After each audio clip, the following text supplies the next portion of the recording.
Goa diverted to Gujarat's Jamnagar after Goa air traffic controller received a bomb threat. Second round of luggage checking went on earlier and nothing suspicious has been found yet. Authorities will be letting the flight leave for Goa by 10 a.m. Assam government holding yet another massive eviction drive in Lakhimpur in Assam. This time the eviction drive is being held at Pabho Reserve Forest in Lakhimpur, which has been under encroachment since long.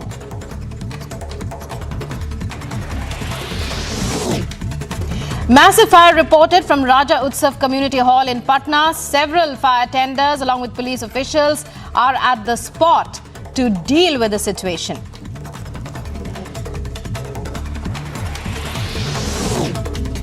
"600 homes in the sinking town of Joshimath in Uttarakhand evacuated after a survey by satellites."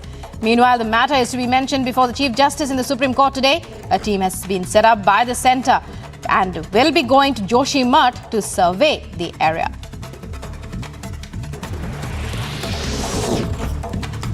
In the Shraddha murder case, accused Aaftab to be produced in Circuit Court today. In the last hearing, the judge had asked the accused Aaftab to be produced in a court physically rather than by video conferencing.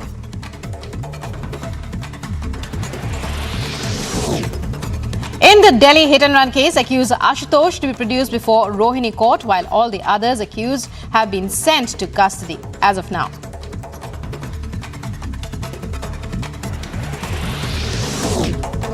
Supreme Court to be hearing a batch of over 200 petitions challenging the constitutional validity of the Citizenship Amendment Act 2019. Supreme Court to take up the matter today.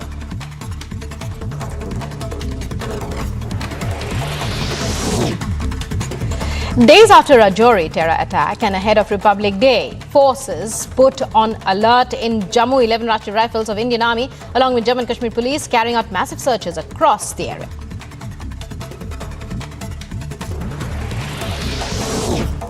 Home Minister Amit Shah chairs key meet with BJP leaders after terror attack in Rajouri. Sources suggest responsibility for security lapse in Rajouri and issues of protesting Kashmiri Pandits and reserve category employees addressed.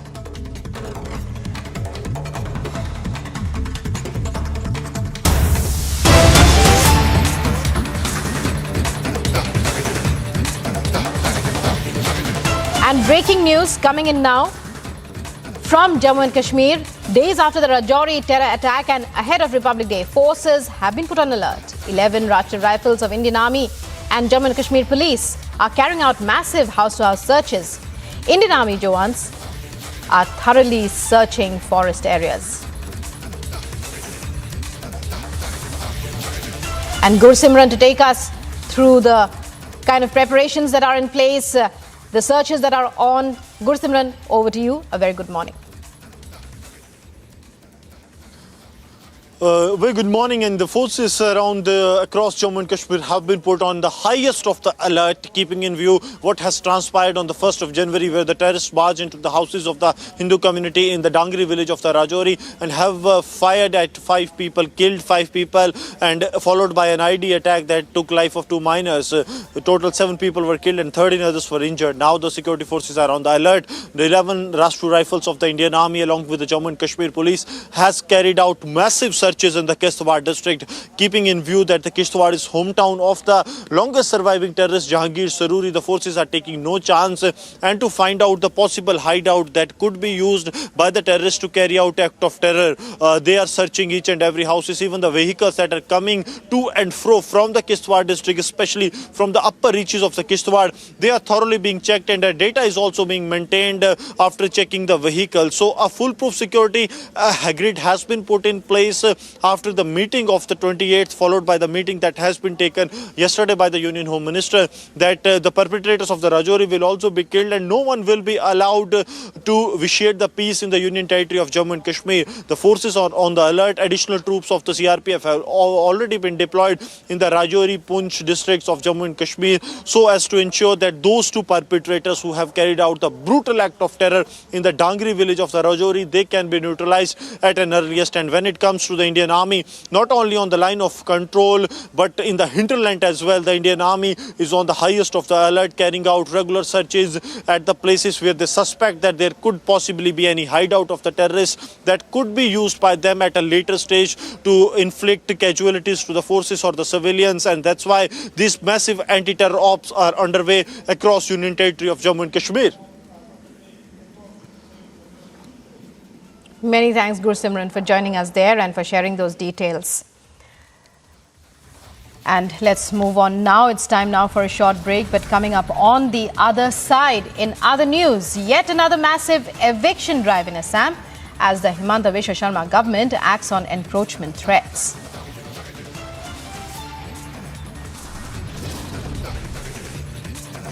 Air India P-Gate probe widens. 2 more crew members to be questioned today.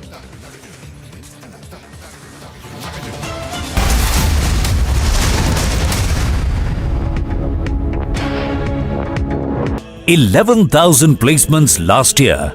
At Amity, we are committed to nurturing passionate, hardworking and proactive professionals.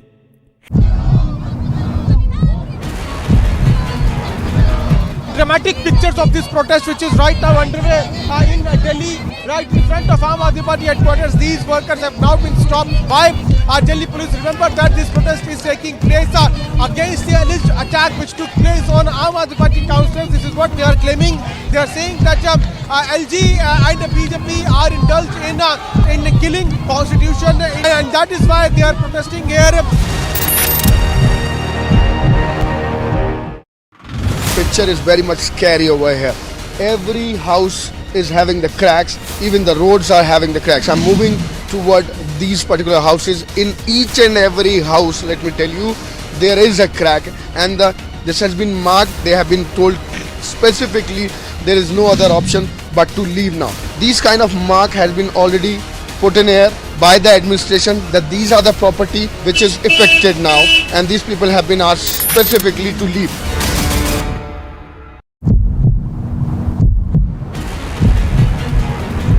We are reporting right from the BJP protest that was marching towards the Chief Minister's residence. You can see how the barricades have been broken over here. The BJP workers have broken the barricades and now they are marching towards the Chief Minister's residence. And this protest is getting aggressive. This protest is coming after both the parties clashed in the house.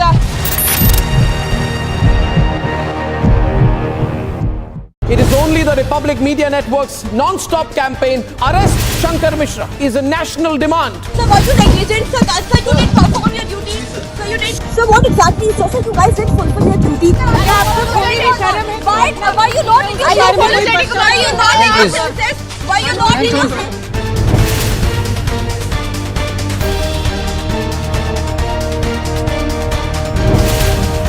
Shankar, are you ashamed? Shankar, are you ashamed of yourself? Shankar, are you?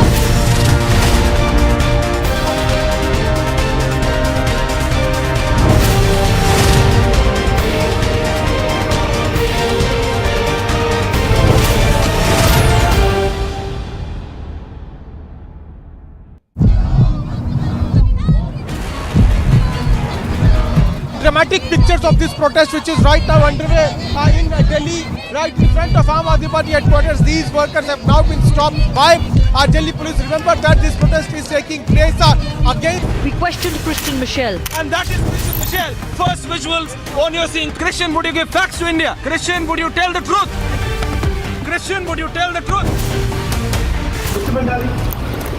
Mr. Bhandari. Mr. Bhandari. I'll be very straight with you. If he's able to do that, I'll give you a scoop which will create ripples there. We tracked down Sanjay Bhandari. We don't preach journalism.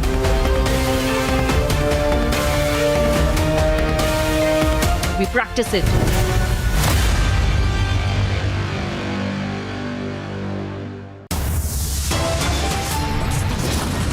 Top headlines at 9:30. Bomb scare reported on a Moscow-Goa flight. No suspicious object found. All on board safe. Centre rushes relief teams to Joshimath top court set to hear the case today.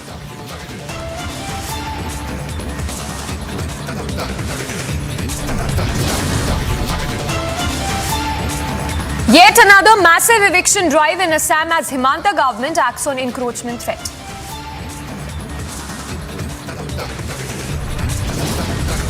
Air India P-Gate probe widens, 2 more crew members to be questioned today. Protests intensify as Gilgit-Baltistan stands united against Pakistan.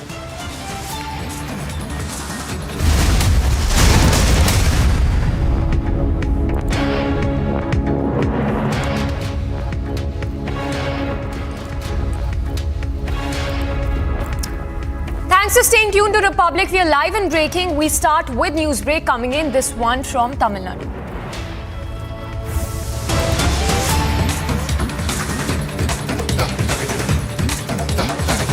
Now, a day after the massive showdown that was seen in the Tamil Nadu State Assembly, the DMK West Chennai Secretary has now put out posters in Chennai which has the hashtag #GetOutRavi with the title Twitter #1 trending and even thanked all those who tweeted with that hashtag. So that's yet another escalation as far as the governor versus the DMK government in Tamil Nadu is concerned. This, of course, remember, comes days a day after the Tamil Nadu government versus the governor tussle was seen blowing up in the assembly after MK Stalin objected to governor skipping portions of an approved speech and even tabled a resolution against the governor. Varshini joining us live for more details. Varshini, before we talk about the latest, if you could once again put this into context for us, the showdown that was seen inside the Tamil Nadu assembly yesterday.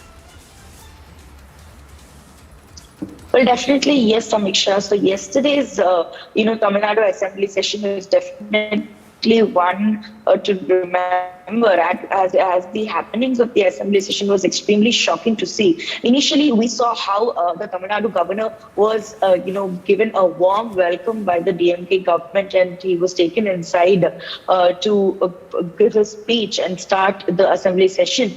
And while he started off with his speech, the alliance parties with the DMK government, together, everybody, every single MLA of all the alliance parties staged a walkout. They all started shouting slogans inside of the assembly session, where it was a big disturbance to the governor to give away his speech. And they also walked out, protested in front of the state assembly entrance. And at the same time, the governor also skipped certain parts in his speech, which was approved earlier, and important words, including the names of leaders of Tamil Nadu, including Periyar, Kalaignar, Anna, and also words such as Dravidian model, the peaceful Tamil Nadu. That will be welcome. And Mr. MK Stalin immediately tabled a resolution in front of the governor about how his partial speech will not be considered. Rather, the previous speech will be taken into the assembly minutes, which was,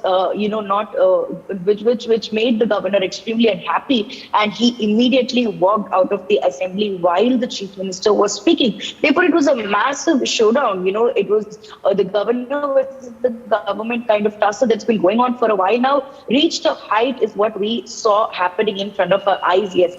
And after this, today, shockingly early in the morning, posters throughout the city in areas like, near the Semuri Punga, Gemini, Anna Arivalyam, near the DMK office. Yes, Varshini, just hold your thoughts for a moment. We have Kovai Satyan of the AIADMK joining us. So good morning. If I can get your first response to these posters now that have been put out against the governor in Chennai. The desperation level for DMK is surmounting day by day. Get Out Ravi was trended in social media yesterday. And today it has come in post. This shows the level of desperation DMK is trying to enact a drama to suit its political benefits and might be this. Purely agenda driving by DMK to hide their incompetencies. Also, if I can get your thoughts, what really happened inside the assembly yesterday. We saw that how that resolution was drafted within, in fact, 8 minutes is what we're given to understand. In fact, that resolution which also resulted in the governor walking out of the assembly.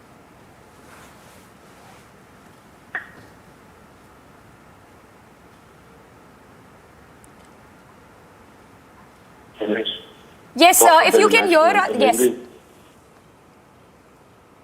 Everything went as per the plan. The governor finished his speech in the time given, and he was waiting for the national anthem.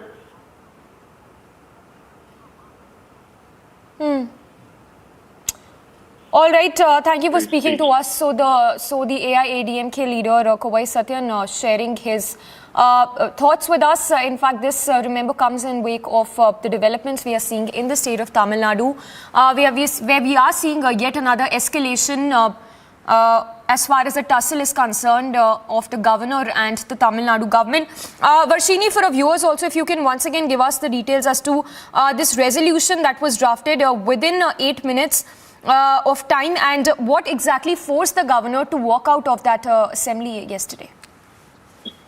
Samiksha, this speech of the governor is usually prepared well in advance, and it is submitted by the Chief Secretary of the state to the governor for his approval. And similarly, it was also submitted, way before the assembly session was announced, and the governor also gave his approval, and it was signed. Even a DMK minister, Tangam Tenarasu, showed it to the press yesterday of how the governor has approved the speech, which technically means that speech will be printed and given to all the MLAs attending the assembly. And the governor skipped certain parts of the speech, and he also added a few sentences here and there in the during his speech, which was definitely which came in as a shock to the government. And that is when, in the last few minutes, while the assembly session was about to get over, this resolution was immediately prepared, and the chief minister immediately tabled the resolution right in front of the governor himself. And he also spoke about how the governor's partial speech will not be taken into the assembly minutes. Rather, the original speech, which was approved by him, will only be printed, which the governor would have not been happy with. He would have definitely feel, insulted, and that is why he immediately walked out of the assembly right when the chief minister was speaking. He walked out midway, and that is the result of the tussle getting even more intensified. Now you can see this. Absolutely. Varshini, just stay with us. I'll just come back to you. We have Narayan Tirupati, Tamil Nadu BJP leader, joining us. Sir, good morning. What is your sense of the kind of escalation we are seeing as far as the tussle between the governor and the government is concerned? Because we have those visuals right on our screens where we can see anti-governor posters there being put out in Chennai. No, it is not escalation. It is dirty politics, filthy politics, cheap politics done by the DMK as usual. We have been seeing the DMK for the last 60 years that they have been abusing, insulting the people of Tamil Nadu. They have been insulting the Constitution of India. That is what they have done yesterday also. And definitely we will not keep quiet. BJP will definitely give them a fitting reply, because they are insulting the nation, they are insulting the Constitution. Whatever happened yesterday, strict action should be taken by the Speaker against the Chief Minister for disrupting the Assembly during the address of the Governor. The Tamil Nadu Legislative Act very clearly says, the Chapter 4, it very clearly says, whoever interrupts or whoever is trying to obstruct the Governor's address while speaking, before or after speaking, definitely they should be punished. So, the Chief Minister, Mr. Stalin, has done a biggest mistake, and he should be punished for this. Also, just a follow-up question, if you can tell us how is the opposition really planning to take this up, the kind of posters we are seeing, and of course that escalation as far as that face-off is concerned, because definitely something is not going down well when we talk about the governor and the government in Tamil Nadu. Yes, that is because the law and order situation in Tamil Nadu is getting worse and worse every day. And the governor is questioning the government on the law and order. And a lot of terror acts also we have seen in Coimbatore. And absolutely there is no economic growth. There is absolutely, even in Pudukkottai district, there is a very big, very nasty incident has happened while, in the water tank of the SC people, somebody had mixed the defecation, human defecation. No, the government has not taken any steps to find out who the culprits are. So in order to hide all these things, they are enacting some drama.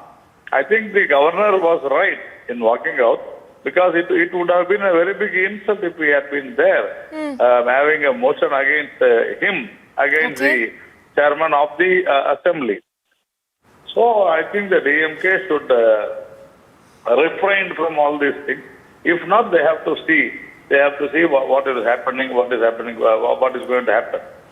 All right, thank you for speaking to us. So, Tamil Nadu BJP leader Narayan Tirupati sharing his view on the kind of escalation we saw inside the Tamil Nadu Assembly, where we given to understand that Chief Minister M.K. Stalin objected to governors skipping portions of an approved speech and thereby the latter having left the house while there was a resolution that was drafted against the governor. A quick roundup of news and brief. Statements of two crew members of Air India flight on which a man allegedly urinated on an elderly woman co-passenger will be recorded today. The two crew members were to join the probe on Monday but could not do so as they were outside Delhi. An incoming chartered flight from Moscow to Goa was diverted to Gujarat's Jamnagar after Goa air traffic controller received a bomb threat. Second round of luggage checking went on earlier today and nothing suspicious was found. The authorities will be letting the flight leave for Goa by 10 a.m. Assam government is holding yet another massive eviction drive in Lakhimpur in the state. This time the eviction drive is being held at the Pabho Reserve Forest in Lakhimpur, which has been under encroachment since long. Massive fire broke out at Raja Utsav Community Hall in Patna. Several fire tenders along with police officials reached the spot to douse the fire.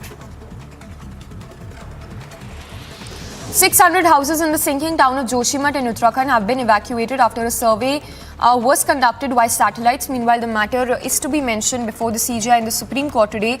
A team set up by the centre will also be going to Joshimath to survey the area. In the Shraddha murder case, accused Aaftab Poonawalla to be produced in Saket court today. In the last hearing, the judge had asked accused Aaftab Poonawalla to be produced in court physically rather than by video conferencing.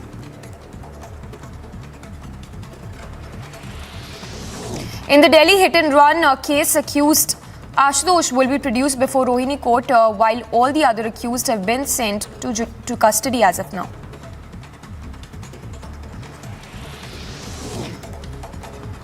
Supreme Court will be hearing a batch of over 200 petitions challenging the constitutional validity of the Citizenship Amendment Act 2019. Supreme Court will be taking up the matter today. Days after Rajouri terror attack ahead of Republic Day, forces have been put on alert in Jammu. 11 Rashtriya Rifles of Indian Army along with Jammu and Kashmir Police is carrying out massive searches across the region. Home Minister Amit Shah chaired a key meet with BJP leaders after the terror attack in Rajouri. Sources suggest that responsibility for security lapsed in Rajouri and issues of protesting Kashmiri Pandits and reserve category employees were addressed.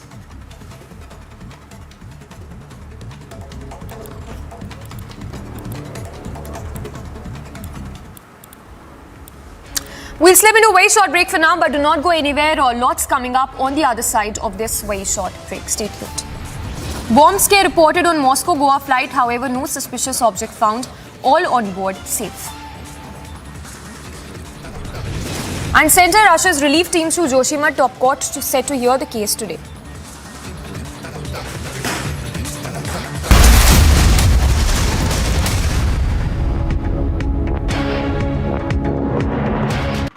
Picture is very much scary over here.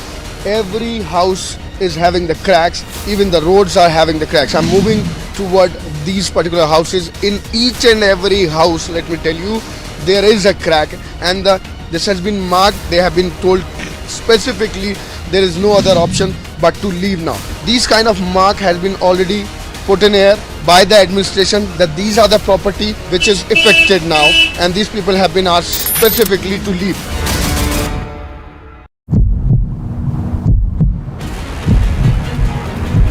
We are reporting right from the BJP protest that was marching towards the Chief Minister's residence. You can see how the barricades have been broken over here. The BJP workers have broken the barricades and now they are marching towards the Chief Minister's residence. And this protest is getting aggressive. This protest is coming after both the parties clashed in the house.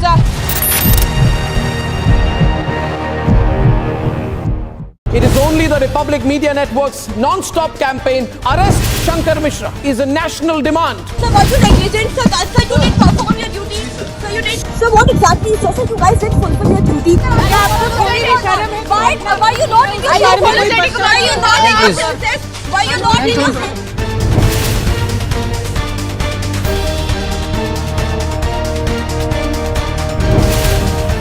Shankar, are you ashamed?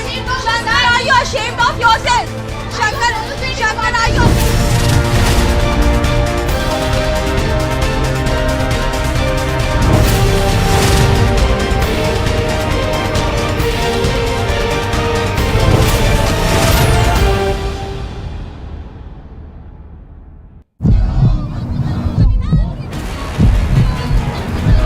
Dramatic pictures of this protest which is right now underway in Delhi, right in front of Aam Aadmi Party headquarters. These workers have now been stopped by Delhi police. Remember that this protest is taking place against the alleged attack which took place on Aam Aadmi Party councillors. This is what they are claiming. They are saying that LG and the BJP are indulged in killing constitution, and that is why they are protesting here. Picture is very much scary over here. Every house is having the cracks, even the roads are having the cracks. I'm moving toward these particular houses. In each and every house, let me tell you, there is a crack, and this has been marked. They have been told specifically there is no other option but to leave now. These kind of mark has been already put in air by the administration that these are the property which is affected now, and these people have been asked specifically. We are reporting right from the BJP protest that was marching towards the Chief Minister's residence. You can see how the barricades have been broken over here. The BJP workers have broken the barricades and now they are marching towards the Chief Minister's residence. And this protest is getting aggressive. This protest is coming after both the parties clashed in the house.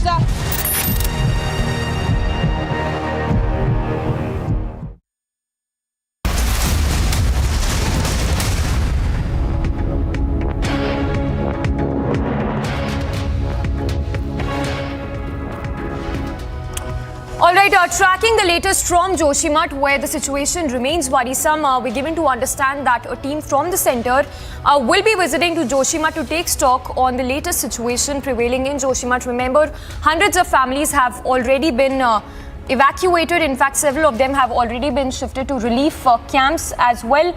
In fact, let's take a look at this report filed by my colleague Anuj from Joshimath. In fact, a ground report from Joshimath on the prevailing situation in the town.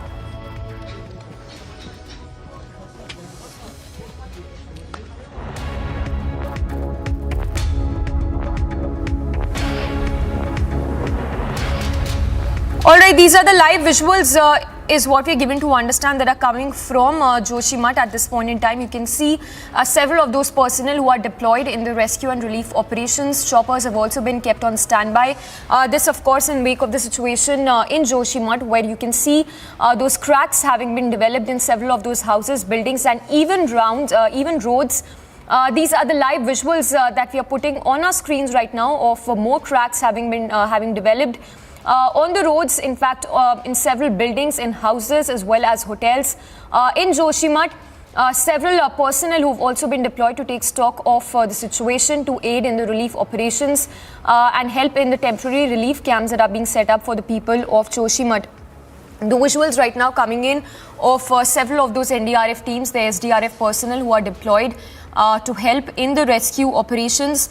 In fact, we're given to understand that a team from Ministry of Home Affairs will also be visiting Joshimath today to take stock of the situation. In fact, the Supreme Court will also be taking up the matter, the Joshimath matter. Today, the petitioner having demanded the matter to be, the situation to be termed as national disaster and adequate compensation to be given to the families of those affected.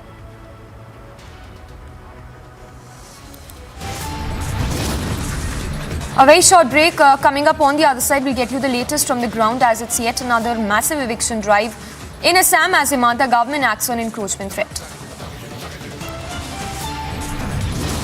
As Air India P-Gate Providence, 2 more crew members to be questioned today.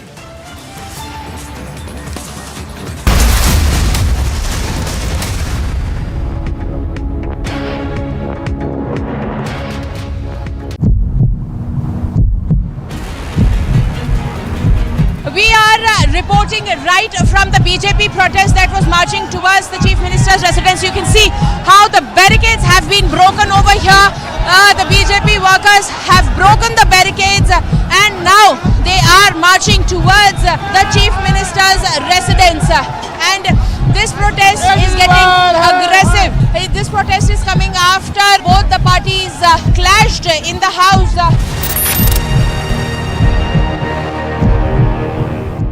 It is only the Republic Media Network's non-stop campaign, Arrest Shankar Mishra, is a national demand. Sir, were you negligent? Sir, you didn't perform your duty. Sir, what exactly? Sir, you guys didn't fulfill your duty. Why are you not in your sense? Why are you not in your senses? Why are you not in your senses?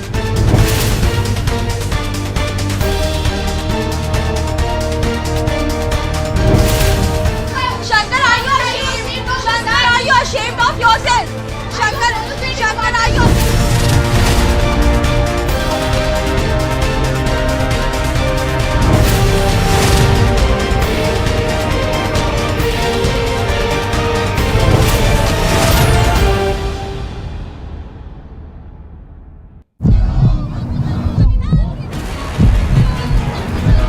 Dramatic pictures of this protest which is right now underway in Delhi, right in front of Aam Aadmi Party headquarters. These workers have now been stopped by Delhi police. Remember that this protest is taking place against the alleged attack which took place on Aam Aadmi Party councillors. This is what they are claiming. They are saying that LG and the BJP are indulged in killing constitution, and that is why they are protesting here. Picture is very much scary over here. Every house is having the cracks, even the roads are having the cracks. I'm moving toward these particular houses. In each and every house, let me tell you, there is a crack, and this has been marked. They have been told specifically there is no other option but to leave now. These kind of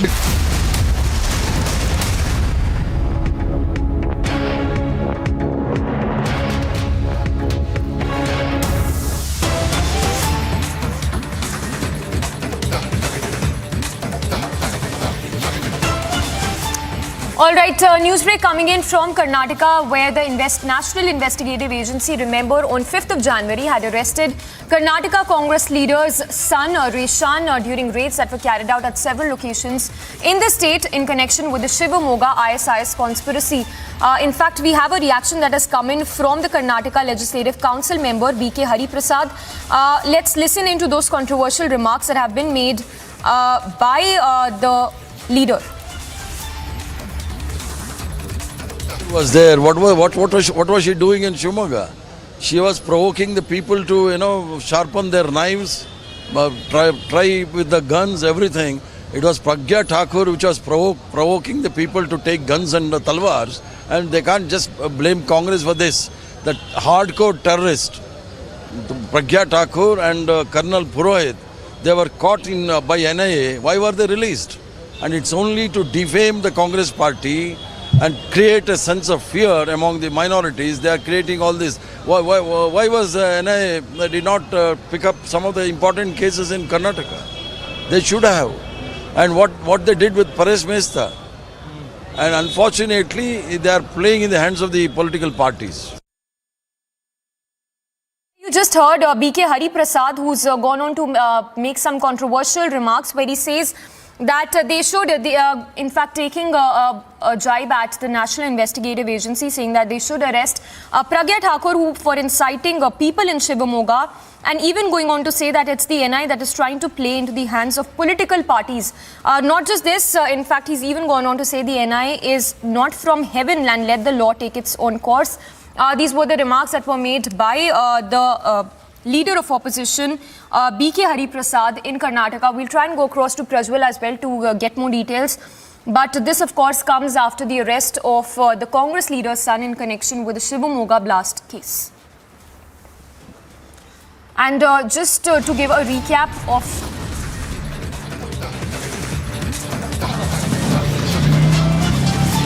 Demolition is going to take place in Joshimath today. The team is on the alert. Behind me you can see the deployment of the NDRF team. Administration is in action.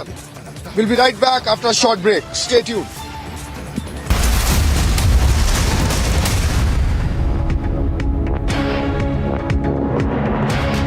It is only the Republic Media Network's non-stop campaign, Arrest Shankar Mishra, is a national demand. Sir, were you negligent, sir? Sir, you didn't perform your duty.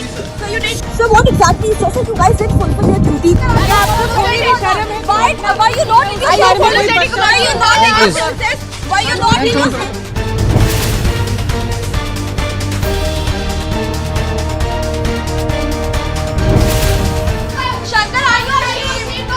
Are you ashamed of yourself? Shankar, are you?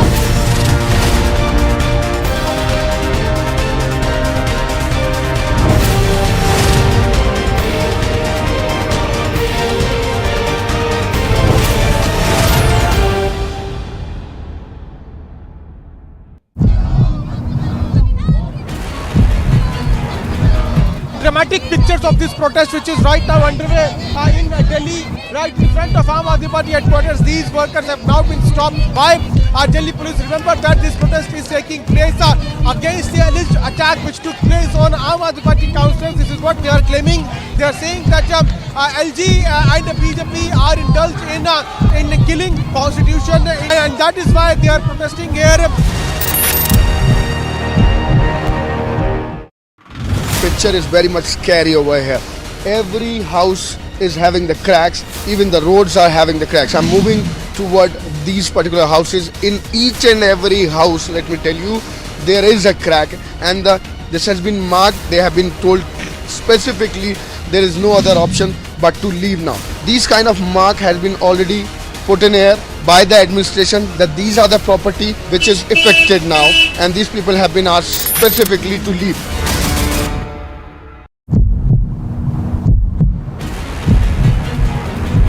We are reporting right from the BJP protest that was marching towards the Chief Minister's residence. You can see how the barricades have been broken over here.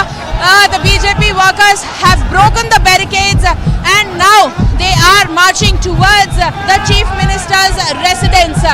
And this protest is getting aggressive. This protest is coming after both the parties clashed in the house.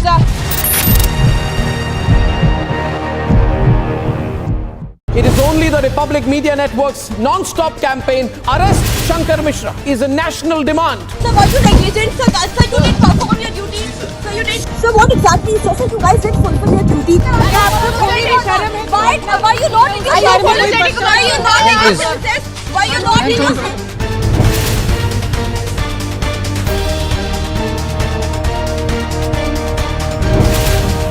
Shankar, are you ashamed? Shankar, are you ashamed of yourself?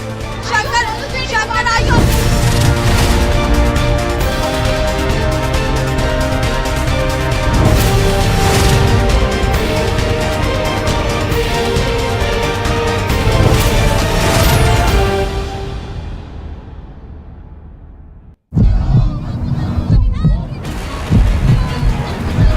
Dramatic pictures of this protest, which is right now underway in Delhi, right. I know we didn't make any friends last week in the management of airlines when we exposed what happened in P-Gate. But we at Republic are not here to make friends. We are here to report the truth for you. We live in a country where passengers on a flight can be urinated upon and then compelled to try and reach a compromise by the airline. We live in a country where in mid-air a passenger can spew absolute filth, call himself a comedian and get away. We live in a country where foreigners feel they have the right to pass lewd comments on cabin crew and we think it's okay. All these people, ladies and gentlemen, are LOUTS, louts. And you need to say, hashtag louts on planes are not cool. Listen to us, you're not cool. Take a look and then we debate.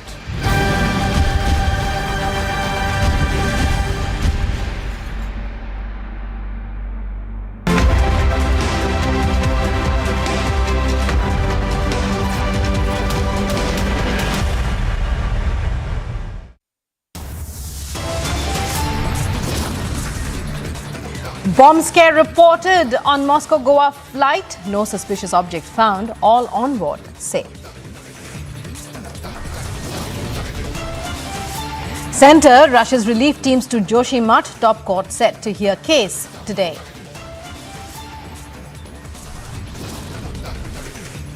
Yet another massive eviction drive in Assam as Himanta government acts on encroachment threats.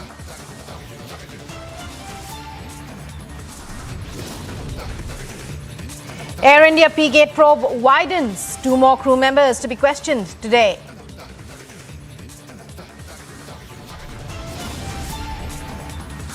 Protest intensifies. Gilgit-Baltistan stands united against Pakistan.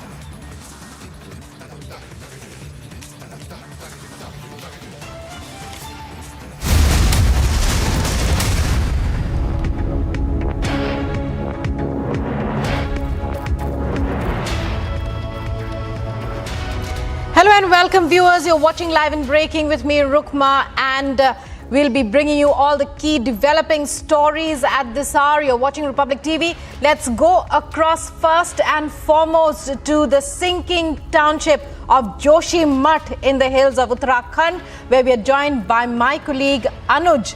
Anuj, you've been reporting since this morning. Well, we are seeing that there are intensive rescue efforts that are underway. Give us the latest, the NMHA team likely to visit and all the other updates that you have for us.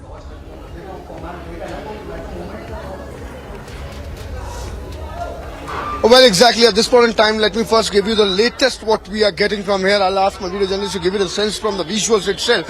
These are the SDRF people. This is the team of SDRF. This is going to be demolished today. Let me tell you what exactly this particular area is. This is Malari Inn Hotel on the other hand, and just next to is Hotel Mount View. So these are the two hotels which has like tilted toward each other, as we have seen it earlier. Also, I'll give you the sense that this exactly is the condition. Remember, on that very day when the Chief Minister was here, he also visited the same area. He went inside, and now this is going to be the process which is going to start today. I was just talking to the senior most official off camera. He was briefing us that yes, it is going to be the process which is going to start today. There I can see some movement there. It is going to be the announcement now.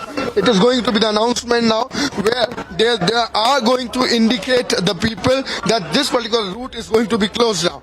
This particular route is going to be diverted now because this is going to be the part of demolition. There. We will try and understand and listen to the announcement. आप लोग ये जो जनमैत्री है इसे आज बंद करें। यहाँ से आज लोग आप लोग भी निकल जाएं घर की ओर। जनमैत्री कल्प घाटी तुरंत बंद करें इसको भी आज। यहाँ पर लोग This is the announcement which has been made in for this particular building. This is Janmantri. So they have been indicated. They also will have to leave. That is something what we have been told. We will be talking to the senior officials there. I'll ask my video journalist Surendra to actually give you a sense from this particular area. कोई भी व्यक्ति न रहे। Sir. So this exactly is the process which has already started. We are seeing the senior officials. There I'll try and talk to him. Sir, if you can tell us a bit. It is going to be the start, like the process is going to start today for the demolition.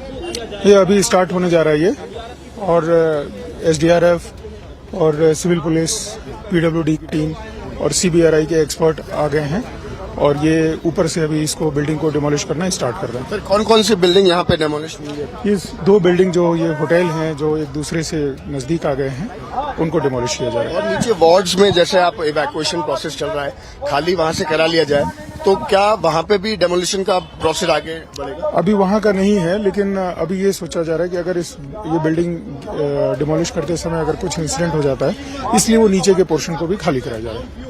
कब से sir ये process start होगा? अभी थोड़ी देर में ही start हो जाएगा। और कौन कौन टीम यहाँ पे मौजूद रहेगी एसडीआरएफ? ये एसडीआरएफ है, सिविल पुलिस है, सीबीआरआई की टीम है, वो उनके एक्सपर्ट है, ये टीम मौजूद रहेगी। So this exactly is the statement from the senior official there. We are understanding that how it is going to happen. As I was telling it to you earlier also, that how it is going to take place. This is going to be first the evacuation process. I'll ask my media journalists to continue with the shots also. There we'll go down toward that particular property which is going to be demolished now. So we were talking about the process. The process is going to start now, and as being stated by the senior official there, how it is going to happen. First, it is going to be that the places will the people has been, as we do understand, already asked to vacate the place. So this has been already clear. There, I'll ask my video journalist to give you that shot from the pole. From the pole, this is the cut of electricity which is being done. The wires is being cut by the administration here. These are the measures which all will be taken and which are being taken as this particular property is going to demolish now. These two property, the demolition of these two property, the demolition process of these two property will be happening now.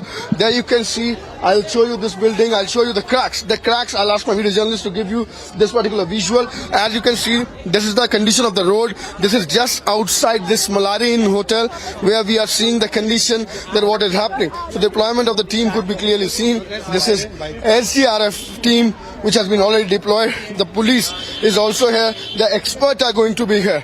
The experts are also going to be here.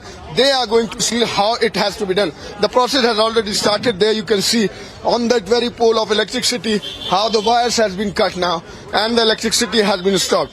On my left there is one more building where we have seen, this was the announcement which was done by the official there. He was indicating that you will have to leave the place. You will have to go now. You will have to leave as the process is going to start. So these are the live images coming in from the ground, as this was the first of its kind when we are talking about this kind of cracks which was seen, when we are talking about the building which was tilted.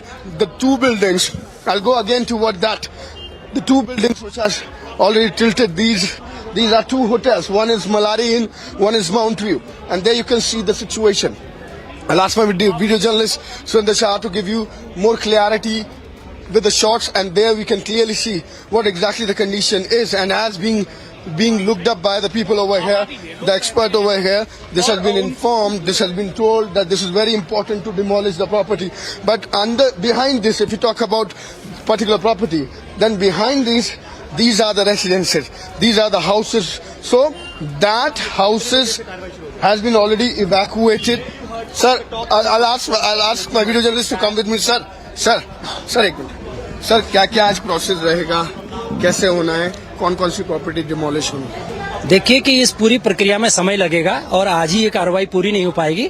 आज से इसकी शुरुआत है और इस शुरुआत में चूंकि ये मुख्य सड़क है जोशीमठ की, ट्रैफिक को डाइवर्ट किया गया है, इसकी जद में आने वाली अन्य आबादी को खाली कराया गया है और आज अभी कुछ समय बाद जब सारी चीजें हो जाएंगी तो उसके बाद ये कार्रवाई शुरू होगी जो कई दिनों तक चलेगी. सर, ये कितनी प्रॉपर्टी अभी इन्हीं दो प्रॉपर्टी जो दो होटल है पहले चरण में इन दो को चिन्हित किया गया है. अच्छा, और कहाँ से इवैक्यूएशन का प्रोसेस हुआ है सर, इसको देखते हुए इसके ठीक पीछे की जो सिंगधार कॉलोनी है, जिसे उर्गम कॉलोनी कहते हैं, उसे पूरी तरह खाली कराया गया है. सड़क के 50 मीटर तक जो रहने वाले लोग हैं उन्हें भी एहतियातन खाली कराया जा रहा है और बाकी उसको बैरिकेड करके ये कार्रवाई होगी. और ये रोड, सर एक सवाल और लूंगा, ये रोड कहाँ तक के लिए, ये जो आपने रूट डाइवर्ट करा है, इसका डायमीटर कितना रहेगा? नहीं, ये तो 2 किलोमीटर तक का एरिया डाइवर्ट किया गया है रूट को. टीसीबी तिराहे से सुनील होते हुए मलारी तिराहे तक का रूट डाइवर्ट है, इसमें गाड़ियां नहीं चलेंगी. ठीक है.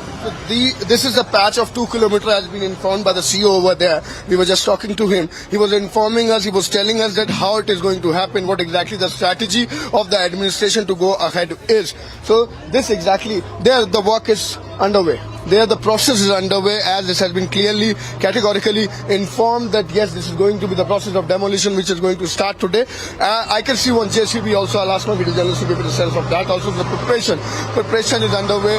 There you can see the multiple preparation which has been done by the different team, including the SDRF, including the local police, including the expert. As if we talk about, first let me give you the sense, a 360 view of this particular area, what exactly this area is from where I'm reporting. This start from here. This is the Hotel Mount View, and red markers over there has been already indicated by the administration that yes, this is the affected zone. This is the dangerous zone. You will have to vacate the place as being already this is already empty. And now moving ahead, if we talk about the cracks and the spaces, I'll ask my video journalist to continue to give you the sense also. Moving ahead, there I can see a big crack on this particular road. This is another hotel. This is another hotel, and both the building has twisted themselves toward each other. They are tilted toward each other. So that's something where it is becoming a worrisome situation, and as being seen by the expertise now, this has been informed that this is expected, very much high possibilities are there that they are going to collapse. So seeing that, now the demolition process, keeping everything in mind, is going to happen. That's something what we are seeing. That's something what we have been told. Look at these cracks. Look at these cracks. This is just the entry of this particular hotel, the second hotel, the entry of the second hotel. I'll go behind. I'll show you if this is going to demolish, then where it is going to affect. As the officers just was telling us that what exactly is the area which has been evacuated, the people of which area has been evacuated.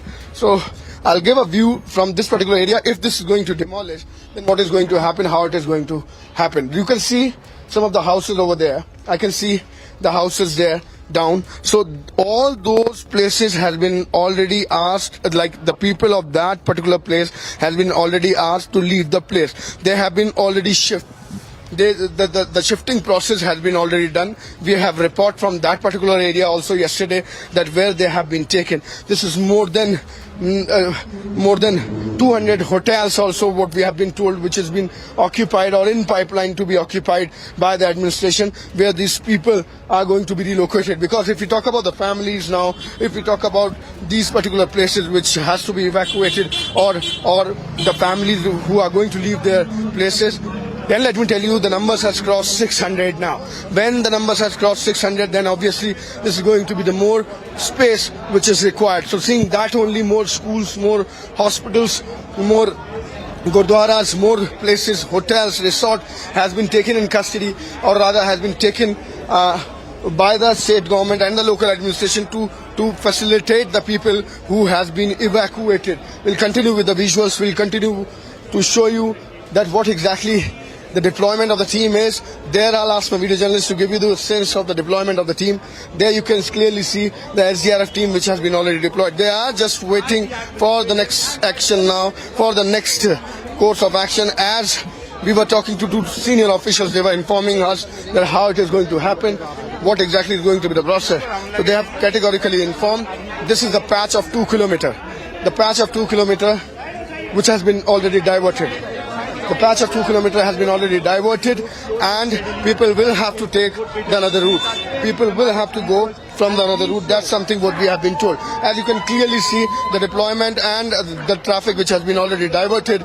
So this is continuously what is happening at this point in time. And there, it is going to be the instruction. And the instruction, or rather, has been very clearly given that this particular patch is not going to be used now. Let me also give you the sense from another building also, where we were listening to that very. Okay, so they are telling us to keep aside from this particular place because this wire is going to be cut now. So the teams there are telling us to keep aside because they are going to cut down this particular wire, as we were showing it earlier also. The visuals are speaking themselves what exactly is happening on the ground, where a man is there on the electricity pole and he is going to cut down the wire now. He is going to cut down the wire. The electricity has been already cut. Now this is going to be the further course of action. What we are seeing as this particular property, these two property rather we should say, Malari Inn and the Mount View Hotel, is affected. These two buildings could be clearly seen, the condition could be clearly seen, and as you can see that yes, the administration is in action. We'll go ahead and we'll continue with these visuals where we are showing that what exactly is happening, where a man is there on the electricity pole, he's just taking out the wire, cutting the wire. Electricity has been already stopped. We'll move ahead and we'll show you the another property. But what we were seeing when there was an announcement which was made by the officials over here, they were directing this particular property. Janmatri is the name of the hotel, or this is some kind of Samiti, NGO, I beg your pardon. So they have been informed to vacate the place. They have been categorically asked they will have to leave the place because this is going to be the process which is going to start any moment from now. They're just waiting for the official. We will again show you the visual. Hotel Mount View is the name of the hotel from where it started, and next is the Malari Inn Hotel. These two properties are affected, what we have been told. Deployment could be clearly seen. Traffic has been already diverted. Now you cannot see any kind of movement over here. The vehicles has been already stopped. This is the patch of 2 kilometers, let me tell you again, where this particular traffic has been stopped. There is some kind of announcement again I can see. I'll move ahead again and we'll try and understand what exactly they are trying to say. We'll get a sense from the announcement. Yes. Side, please.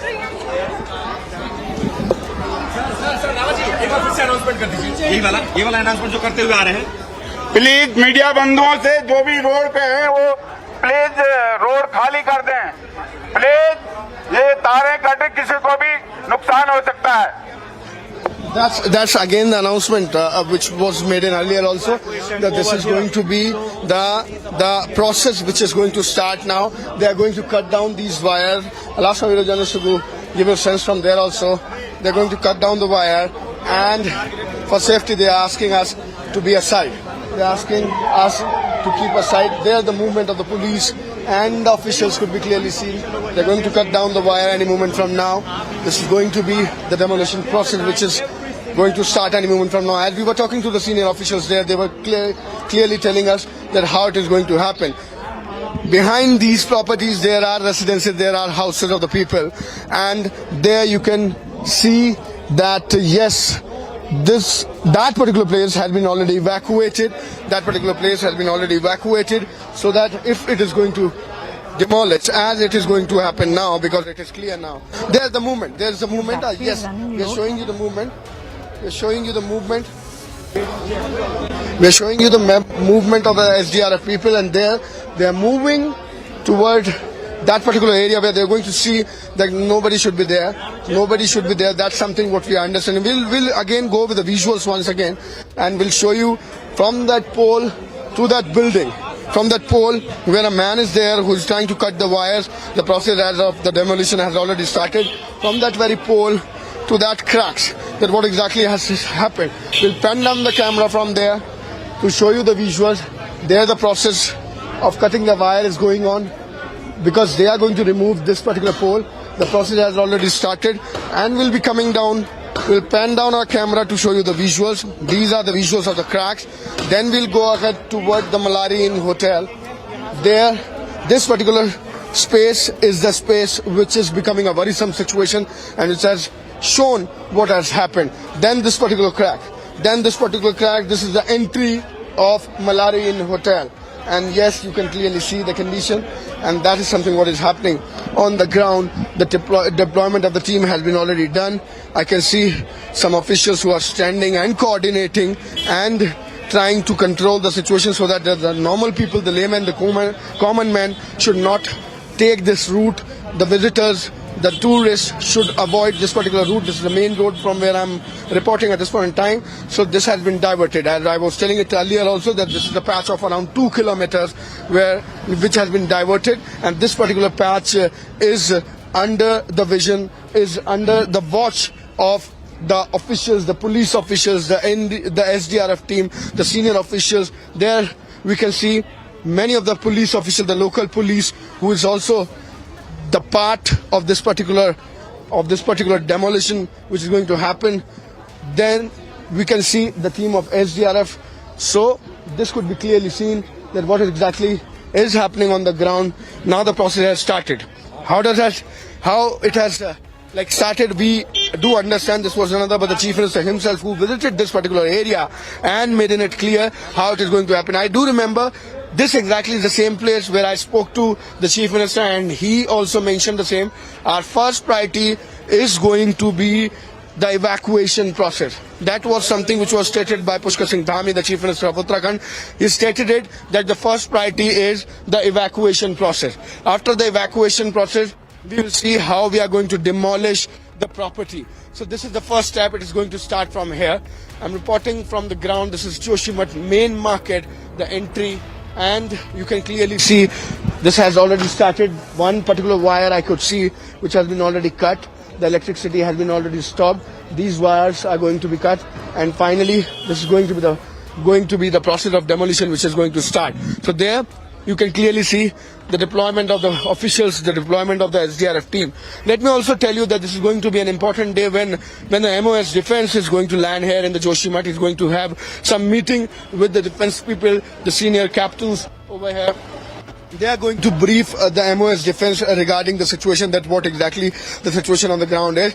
Then MOS Defence, Mr. Ajay Bhatt, is going to meet the families of Joshimath who all have been already evacuated, or rather who are suffering because of this particular problem which is being faced by the people of the Joshimath.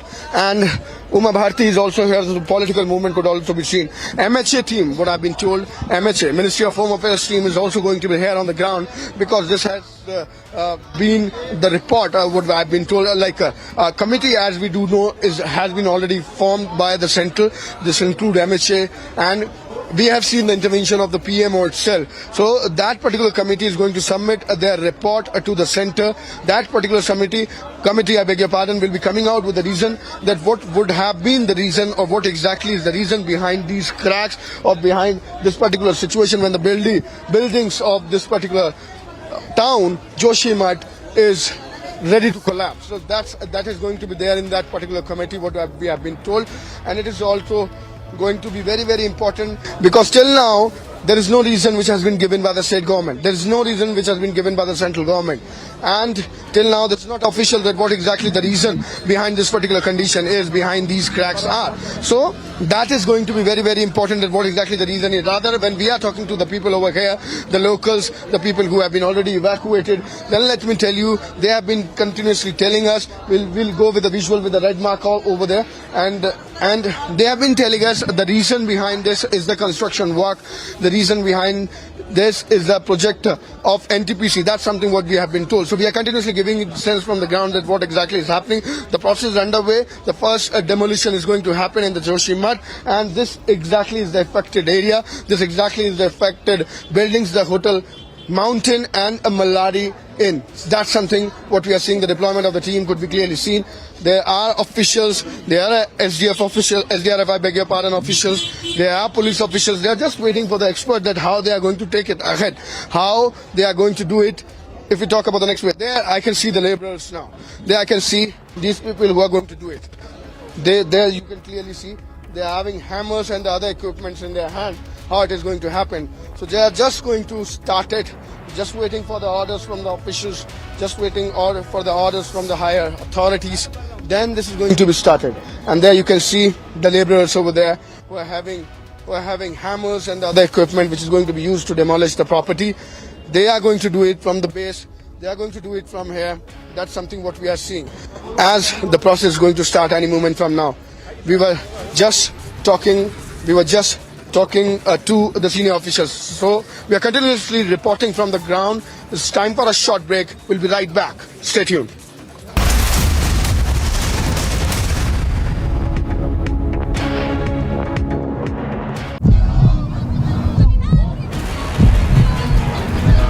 Dramatic pictures of this protest which is right now underway in Delhi, right in front of Aam Aadmi Party headquarters. These workers have now been stopped by Delhi police. Remember that this protest is taking place against the alleged attack which took place on Aam Aadmi Party councillors. This is what they are claiming. They are saying that LG and the BJP are indulged in killing constitution, and that is why they are protesting here. Picture is very much scary over here. Every house is having the cracks. Even the roads are having the cracks. I'm moving toward these particular houses. In each and every house, let me tell you, there is a crack, and this has been marked. They have been told specifically there is no other option but to leave now. These kind of mark has been already put in air by the administration that these are the property which is affected now, and these people have been asked specifically to leave.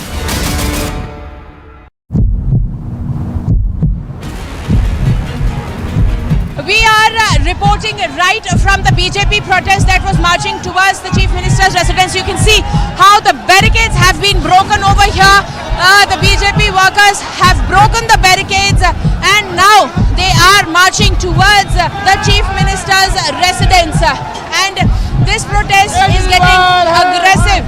This protest is coming after both the parties clashed in the house.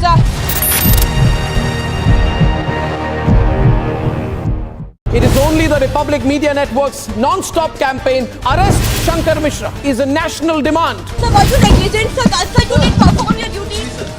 Sir, what exactly? Sir, you guys didn't fulfill your duty. Why are you not in your apologetic? Why are you not in your senses? Why are you not in your senses?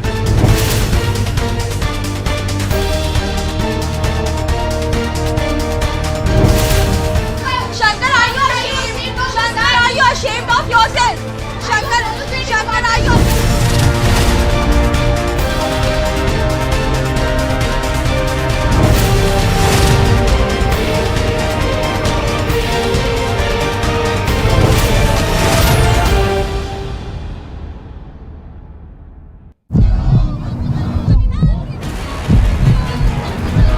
Dramatic pictures of this protest which is right now underway in Delhi, right in front of Aam Aadmi Party headquarters. These workers have now been stopped by Delhi police. Remember that this protest is taking place against the alleged attack which took place on Aam Aadmi Party councillors. This is what they are claiming. They are saying that LG and the BJP...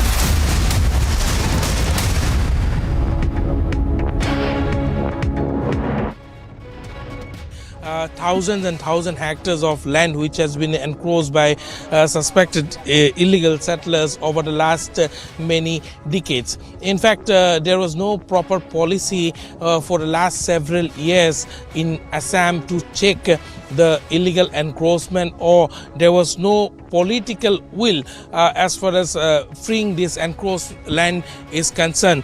But now we can see the state government is acting upon, and today in Power Reserve Forest over 500 hectares of land will be cleared off. All proper measures are being taken.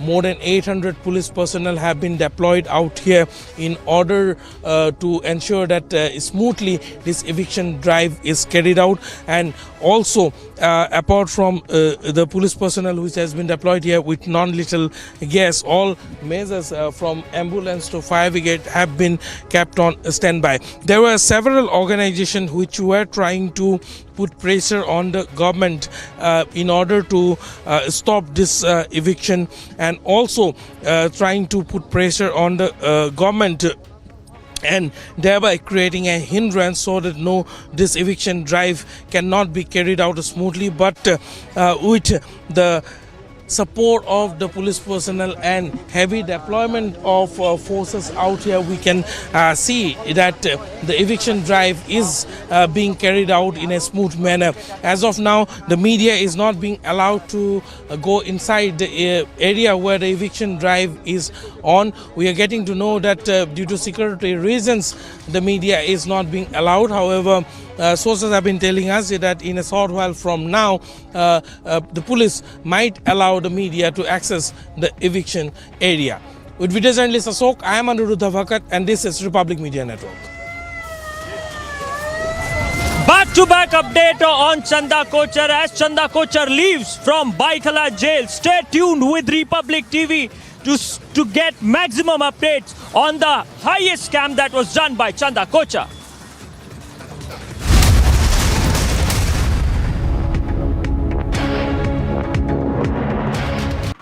Picture is very much scary over here.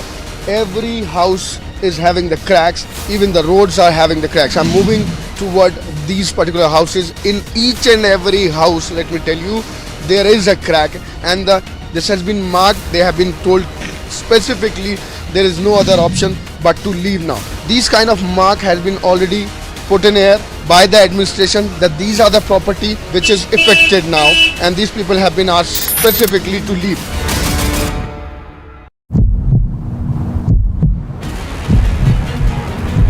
We are reporting right from the BJP protest that was marching towards the Chief Minister's residence. You can see how the barricades have been broken over here. The BJP workers have broken the barricades and now they are marching towards the Chief Minister's residence. And this protest is getting aggressive. This protest is coming after both the parties clashed in the house.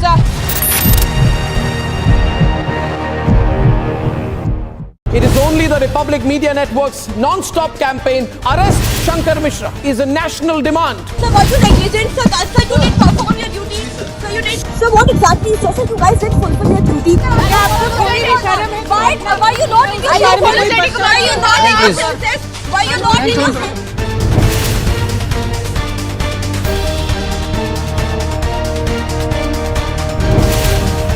Shankar, are you ashamed? Shankar, are you ashamed of yourself? Shankar, are you?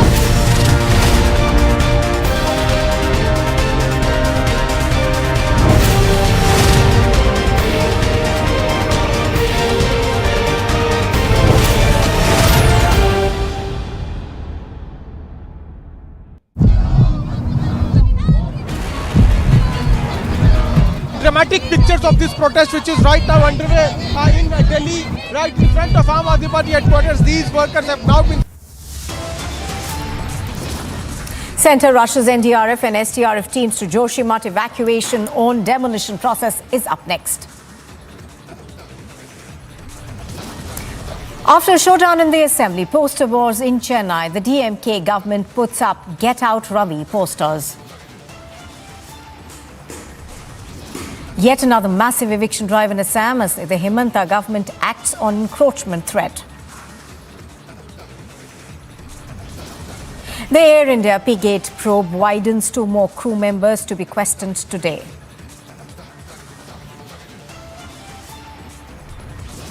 Bomb scare is reported on the Moscow-Goa flight. No suspicious object is found. All on board safe. Protests intensify in Gilgit, Baltistan as it stands united against Pakistan.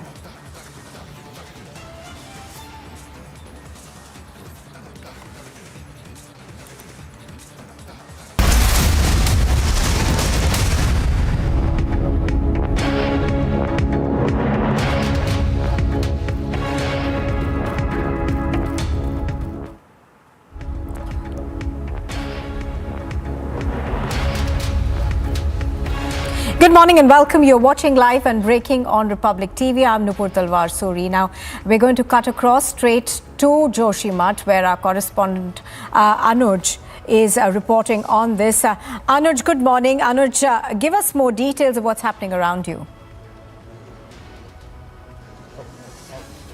Well, at this point in time, as we were just showing this to our viewers, that this is going to be the process of demolition, which is going to start any moment from now. We were talking to the officials, how they have briefed us that how it is going to happen. These are 2 hotels, the Malari Inn and the Mount View, who twisted themselves toward each other and tilted themselves against each other. Now there is no other option. That has been stated by the administration. They will be demolished and the process has already started. I am with the owner. Of Malari Inn. We'll talk to him. Sir, अभी जो process है demolition का वो start होगा. आपको क्या बताया गया है, क्या नोटिस दिया गया है, कैसे होना? हमको न तो बताया गया न तो कोई नोटिस दिया गया. सुबह के 4 बजे एक समाचार पत्र का आर्टिकल आता है, उसमें बता दिया जाता है कि 9 बजे से डेमोलिशन की कार्रवाई शुरू हो जाएगी. उसके अलावा हमारे पास कोई सूचना नहीं है. हम ये कह देना चाहते हैं सेंट्रल गवर्नमेंट, स्टेट गवर्नमेंट और लोकल जो प्रशासन है, भाई कम से कम हमको नोटिस दे दिया जाना चाहिए। और जब जोशीमठ खतरे में है, हमको क्यों रोका जाए? मेरे बच्चों को मुझे रोका क्यों नहीं जा रहा जब हमारा कुछ यहाँ है ही नहीं? तो मैं ये चाहता हूँ कि आर्थिक मूल्यांकन मेरा कर दिया जाए, मुझे निपटा दिया जाए। मैं चलता हूँ। जब यहाँ आप लगातार बोल रहे, मेरे होटल पे क्रॉस लाल डेंजर जोन घोषित कर दिया, इसको डेमोलिशन की बात हो रही है, तो मुझे यहाँ रोकने का मतलब क्या है? मुझे तो क्या है, अभी मेरा हिसाब किताब कर दीजिए, मैं तो निकल जाता हूँ। क्योंकि मेरा तो ये प्रॉब्लम है, मेरे पास न तो रोजगार है और न तो इसके अलावा मेरे पास कोई साधन है जिससे मैं अपना जीवन यापन करूँ। कहीं मेरा घर भी नहीं है, मलारी मेरा घर है, गाँव में तो 1-2 कमरे होते हैं, वहाँ वो भी छोटे छोटे। और मैं तो जनजाति का भी व्यक्ति हूँ, मेरे साथ ऐसा अन्याय होगा तो अच्छी बात नहीं। लेकिन उसके बावजूद मैं ये कह देना चाहता हूँ कि ये प्रॉपर्टी अगर खड़ी होने से जान माल का किसी को हानि होने वाली है तो बिल्कुल डिसमेंटल करना चाहिए, लेकिन मेरे हिसाब किताब करने के बाद। कितने रूम सर इस होटल में थे? इस होटल में 28 रूम थे। 28 में से 12 रूम आजकल चालू थे। उसके बाद बाकी रूम जो है ये बाकी रूम में थोड़ा रिपेयरिंग हो रहा था। ये आप देख रहे हैं, ये सारा रिपेयरिंग का है। इसके नीचे रिपेयरिंग है, उस बिल्डिंग के नीचे भी कुछ रिपेयरिंग चल रहा था, लगभग 28 कमरे, ऊपर भी रिपेयरिंग चल रहा था। और बाकी मैं क्या करूं, अब तो कहाँ जाऊं, क्या करना है, कुछ समझ में नहीं आ रहा। अच्छा, ये जो क्रैक आने शुरू हुए तो क्या उस समय लोग होटल के अंदर थे जब ये क्रैक्स आए हैं? क्योंकि रोड पे भी बाहर बड़े बड़े क्रैक हमने देखे। जी, क्रैक्स आने, जो मेरे होटल और रोड के बीच में जब क्रैक्स आया और जो दूसरा होटल मिल गया, उसके बाद हमको नोटिस दे दिया गया है कि आपको रोकना, यात्री नहीं रोकना है, टूरिस्ट नहीं रोकना है, लेकिन हमें नहीं रुकना यहाँ नहीं बताया गया। जब 3 तारीख को सुबह 2 बजे मैं सोया था, मेरी पत्नी जाग रही थी और घड़क खड़क की आवाज आई तो उन्होंने मेरे को उठाया। उसके बावजूद मैंने देखा 2 टॉयलेट में सारे टाइलें गिर गई है और मेरा जो है कि घर के किचन और बैठक में पूरे दरारें आ चुकी है। तब रात भर कंबल लेके हम रोड में बैठे रहे, कोई पूछने वाला नहीं था उस रात को। और जब जो है कि पहले दिन मैं रिश्तेदारों के यहाँ रहा, दूसरे दिन रिश्तेदारों के यहाँ रहा, तीसरे दिन नायब तहसीलदार का दूरभाष पे मेरे को खबर आती है कि आपको वहाँ इंतजाम किया गया, आप वहाँ मत रहिए। अच्छा, आप रहते भी यहीं थे? हाँ, हमारा बेसमेंट में घर था। अच्छा जी।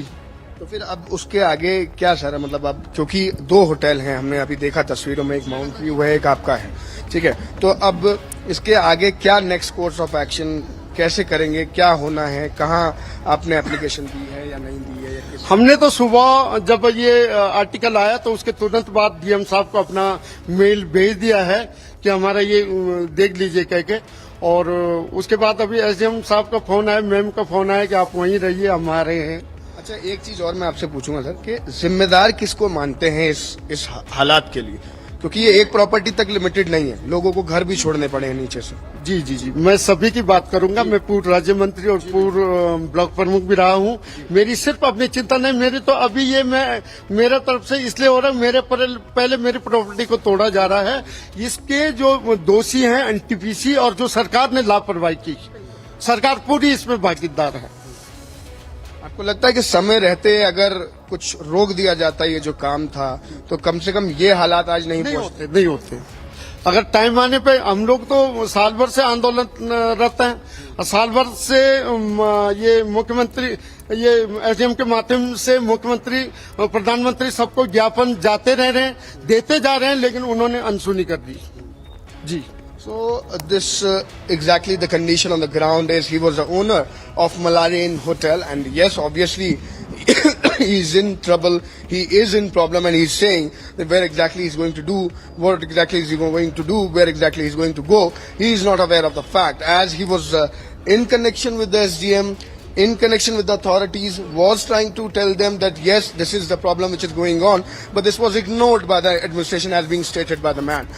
And finally, the condition could be clearly seen what is happening on the ground. I'll ask our video journalists to once again give you the sense now from the ground that what is happening. Anuj. There you can see this exactly is the Malarian Hotel.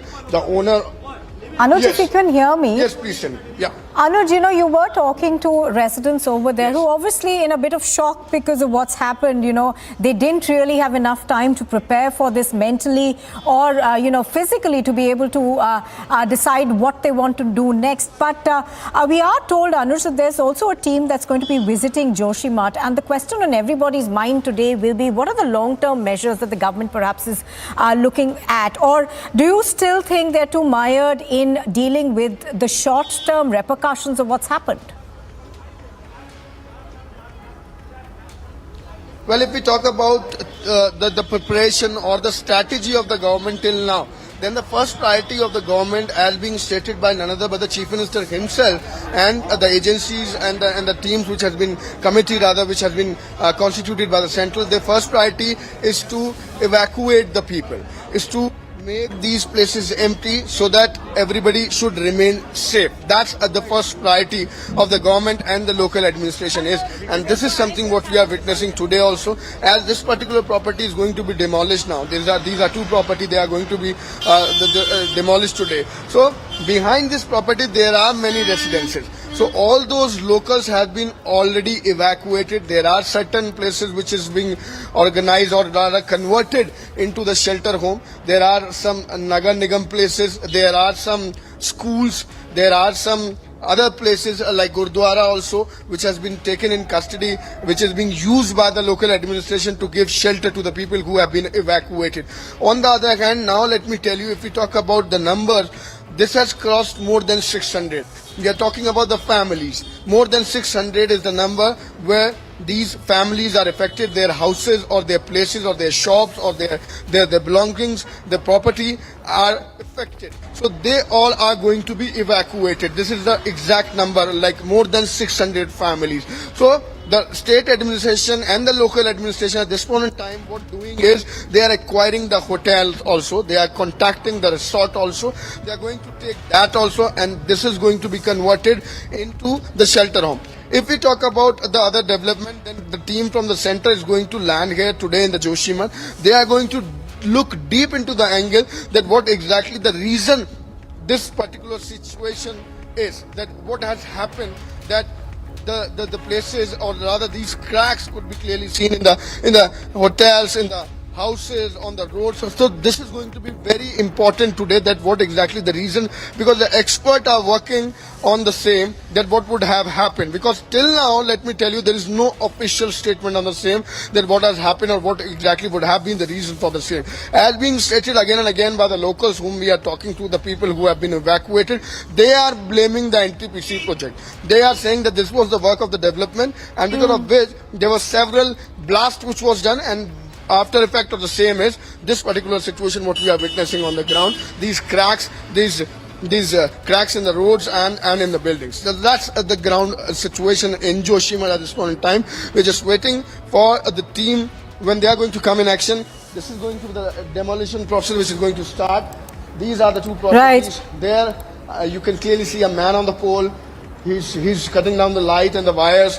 The process has already started. We were just talking to the owner also. So, absolutely, Anuj. So as you're pointing out, Anuj, we're given to understand that the demolition work has now begun, and locals, of course, extremely upset and also a little confused as to what their future holds for them. Thank you for the moment for joining us, Anuj.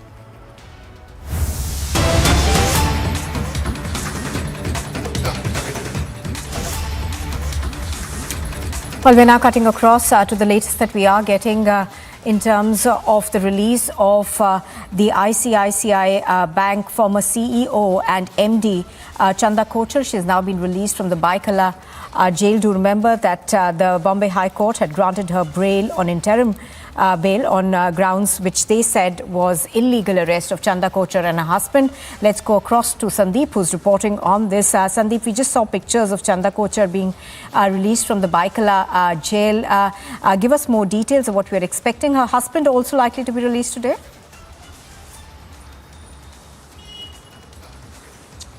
See, at the same point of time when Chanda Kochhar was in fact released, Deepak Kochhar would be in fact also be released from the Arthur Road jail. Remember the case that the whole cases of corruption, and in fact as per the allegations of CBI and Enforcement Directorate, as both of them are investigating this matter, but Chanda Kochhar was in fact arrested by CBI, and in fact if allegations are to be believed by the Central Bureau of Investigation, the charges are pressed of prevention of corruption acts have been in fact been pressed by CBI.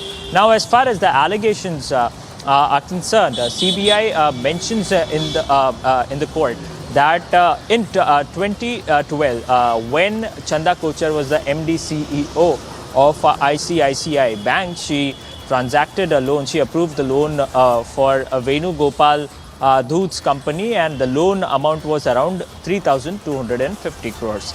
Now, apart from this loan, as this loan was in fact transferred to Venu Gopal Dhoot in fact transferred 64 crores to the husband of Chanda Kochhar, and Sandeep, as you're this pointing is out, why of course, CBI wanted. Right, absolutely, Sandeep. As you're pointing out, of course, this is a matter of investigation. The courts yesterday, however, held that the manner in which they had been held was illegal. Thank you for the moment for joining us, Sandeep. You are watching Republic TV, and coming up next, it's yet another massive eviction drive in Assam as the Assam government acts on encroachments. And Air India's probe into P-Gate widens. 2 more crew members will be questioned today.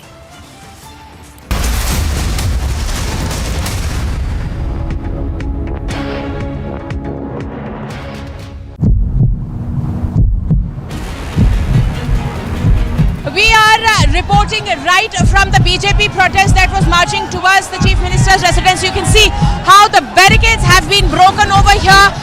The BJP workers have broken the barricades, and now they are marching towards the Chief Minister's residence. And this protest is getting aggressive. This protest is coming after both the parties clashed in the house.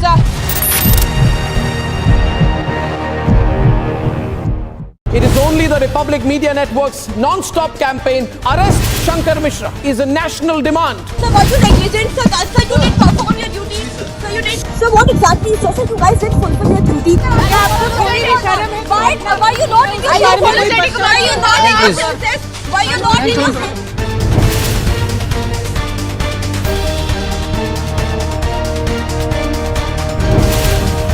Shankar, are you ashamed? Shankar, are you ashamed of yourself? Shankar, are you?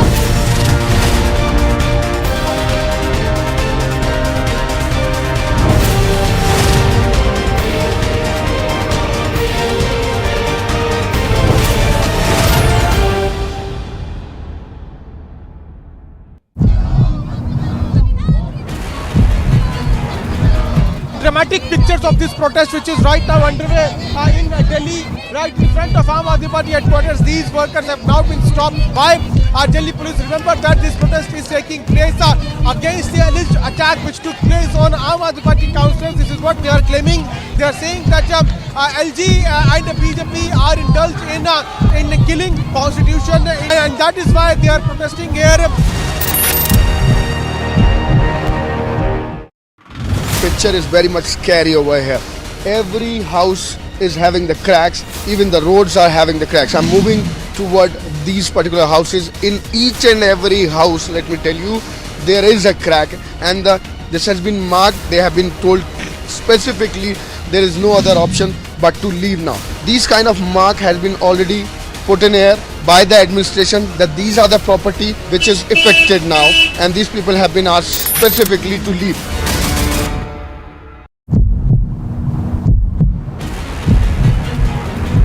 We are reporting right from the BJP protest that was marching to.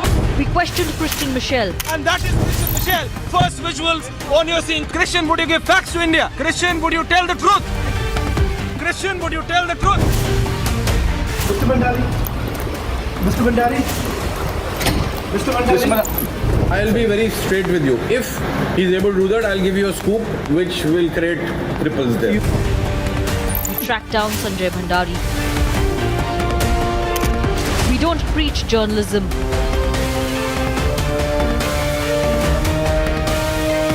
We practice it.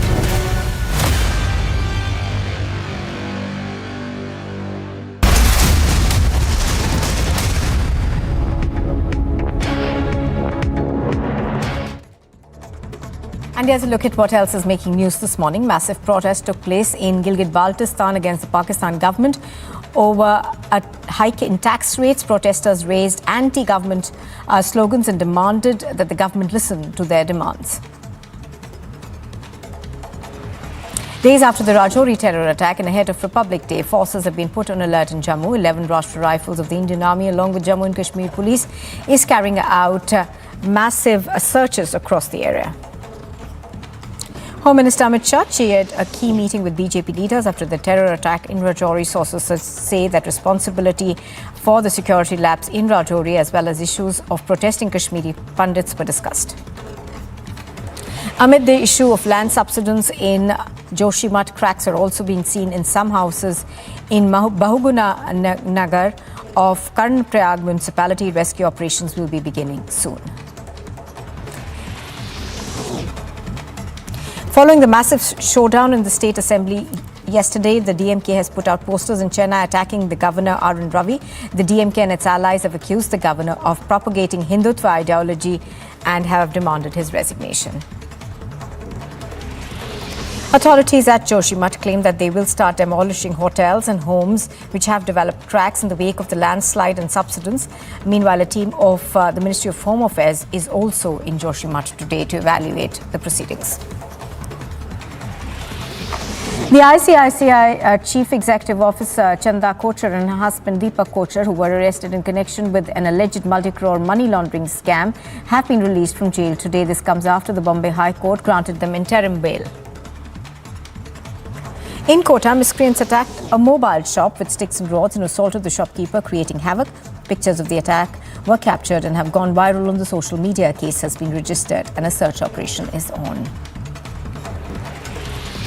The Assam government is holding a massive eviction drive in Lakhimpur in Assam. This time the eviction drive is being held at the Pabho Reserve Forest. Sources say that apart from clearing homes, the administration is also instructed to clear all crops and revenue earning sources. In the Shraddha murder case, the main accused, Aaftab is being produced in the Saket court. In the last hearing, the judge had asked the accused to be produced in court physically rather than via video conferencing.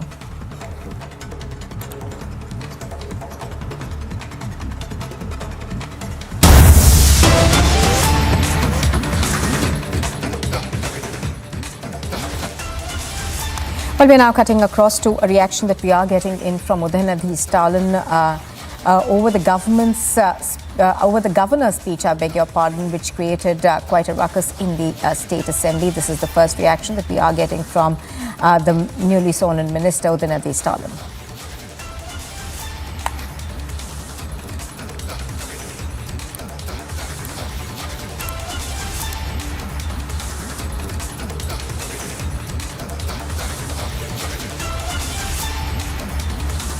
Tamil Nadu சட்டசபையிலேயே வரலாற்றே இல்லாத மாதிரி நம்முடைய தலைவர் ஒரு சம்பவம் செஞ்சிருக்கிறாரு.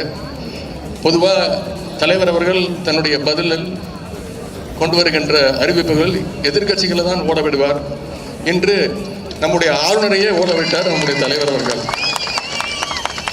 அப்படிப்பட்ட ஒரு முதலமைச்சர், தமிழ்நாட்டு முதலமைச்சர் உங்களுக்கு தெரியும். இன்று காலையிலே நடந்த ஒரு நிகழ்வு நீங்கள் எல்லாம் கேள்விப்பட்டிருப்பீர்கள். தமிழ்நாடு சட்டசபையிலேயே வரலாற்றே இல்லாத மாதிரி நம்முடைய தலைவர் ஒரு சம்பவம் செஞ்சிருக்கிறாரு. பொதுவாக தலைவர் அவர்கள் தன்னுடைய பதிலில் கொண்டு வருகின்ற அறிவிப்புகள் எதிர்க்கட்சிகளை தான் ஓட விடுவார். இன்று நம்முடைய ஆளுநரையே ஓட விட்டார் நம்முடைய தலைவர் அவர்கள். அப்படிப்பட்ட ஒரு முதலமைச்சர், தமிழ்நாட்டு முதலமைச்சர் உங்களுக்கு தெரியும். Well, that is the first reaction that we are getting from Udayanidhi Stalin on this. To remember that there has been a sort of back and forth between the governor and the DMK-led government in Tamil Nadu over the comments that were made by the Governor R.N. Ravi. Now, the government, of course, in its latest has asked the Speaker rather to make sure that all the parts that were added by the Governor in his speech are expunged from the official records of the Assembly. Varshini is reporting on this. Varshini, good morning. Varshini, obviously this has taken a downward spiral in a manner which was least expected. So give us a sense of what perhaps could be the next course of action from both the DMK government and the Governor. Well, definitely, Nupur, if you see, this has definitely been one of the most important incidents that has taken place in the history between the Governor and the Tamil Nadu government. Yesterday, whatever happened in the Tamil Nadu State Assembly was extremely shocking. And now if you see, the Minister Udayanidhi Stalin has also spoken about how his father and the Chief Minister has given the right kind of, reaction that is supposed to be given to the Governor in the State Assembly. And he's also spoken about how his father and the Chief Minister M.K. Stalin has made the Governor run away from the Assembly. These are some very strong remarks made by the Minister, and as we speak now, there are meetings and discussions that are going on in the DMK camp. They are also discussing about how to take this forward, because the most important thing for the DMK in their agenda right now is to get the online rummy bill in live and action. It has to be enforced so that they have their biggest manifesto that they put out during the elections, and their biggest agenda would be prove to the people that they have done it. Therefore, that is the most important thing that the DMK has been working on. And since the Governor is still not given his assent, these are the ways that the DMK is discussing as to how to make sure that they are pushing the Governor to immediately give assent to it. And at the same time, the Governor also will hear that is in talks with the Assembly Secretary to discuss on what went on yesterday. And we also hear from sources that the Governor might be writing a letter to the Home Ministry regarding whatever took place in the Assembly session yesterday in detail. Therefore, both the Governor and the government is making sure that they are considering all the important and all the efforts and the next steps that they'll be able to take, all the options that they have in front of them to make sure that they have their side in this issue strong enough to prove that each of them are on the right side. All right, Varshini, of course, is bringing us the details of the face-off between the DMK-led government in Tamil Nadu and the Governor. For the moment, Varshini, thank you.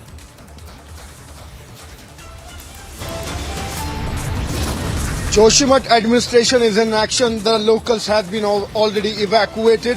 Demolition process will start. We'll be right back after a short break. Stay tuned.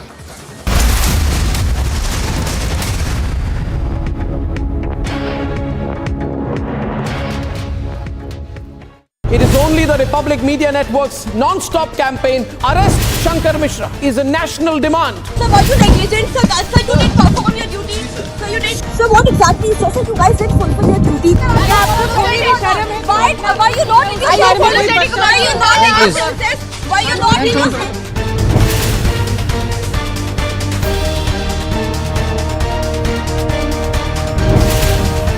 Shankar, are you ashamed? Shankar, are you ashamed of yourself? Shankar, are you?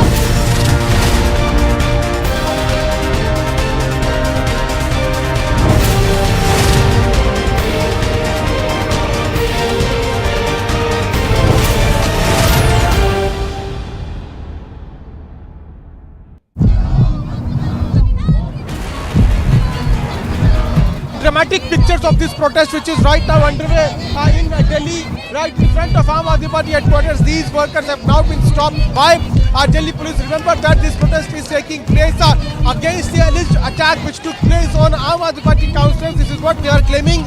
They are saying that LG and the BJP are indulged in killing constitution, and that is why they are protesting here. Picture is very much scary over here. Every house is having the cracks. Even the roads are having the cracks. I'm moving toward these particular houses. In each and every house, let me tell you, there is a crack, and this has been marked. They have been told specifically there is no other option but to leave now. These kind of mark has been already put in air by the administration that these are the property which is affected now, and these people have been asked specifically to leave.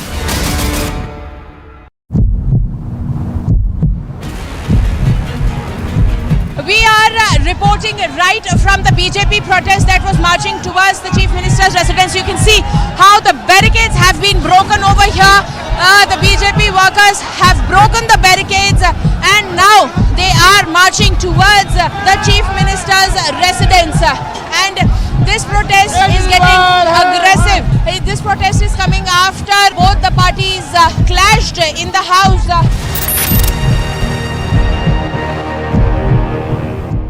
It is only the Republic Media Network's non-stop campaign, Arrest Shankar Mishra, is a national demand. Sir, were you negligent? Sir, you didn't perform your duty. Sir, you did. Sir, what exactly? Sir, you guys didn't fulfill your duty. Why are you not apologetic? Why are you not innocent? Why are you not innocent?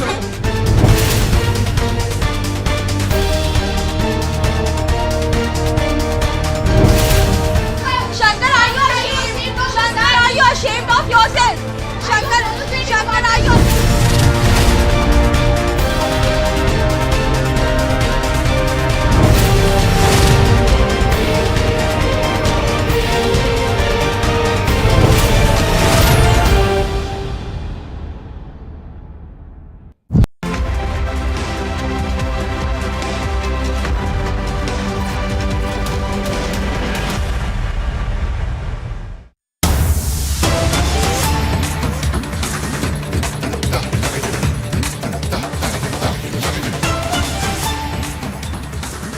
All right, the latest that we are getting on Joshimath and the subsidence that's being reported from there is that the Supreme Court will be hearing the plea that's been filed by the Shankaracharya in the matter on the 16th of January. Now, this was supposed to take place today, but we are given to understand that the Supreme Court will now be taking cognizance and hearing the matter on the 16th of January. Do remember that the residents, of course, were also looking perhaps at some directions coming in from the court. But in the meanwhile, amid the ongoing process of assessing the damage as well as evacuating people from unsafe homes and establishments in Joshimath, the state administration has begun the process of demolition of these unstable structures. So pictures on your screen are of the demolition process, which is now underway. We are given to understand that electricity as well as water connections are being cut off before these homes and establishments that are considered to be unsafe are demolished. Now, several residents, of course, are extremely upset and worried about their future. We spoke to a few of them and they said that they would ideally like compensation to be paid. They're also very worried of the long-term arrangements that will be made by the government in terms of moving them to safer locations. So pictures on your screen, I think, are coming to you from a hotel in Joshimath, which is a 28-room property, which is now being demolished by the state administration. Now, even as this happens, of course, the Supreme Court has postponed till January 16th a hearing in a plea that was filed by the Shankaracharya. So that takes place on the 16th. Let's go across to Anuj, who's been reporting on this right now. Now, Anuj, the administration over there, of course, has now begun the work of demolishing these properties. But obviously, there is a lot more that will have to be done to deal with this problem, because it does appear to have been something that was ignored by successive governments over a period of time.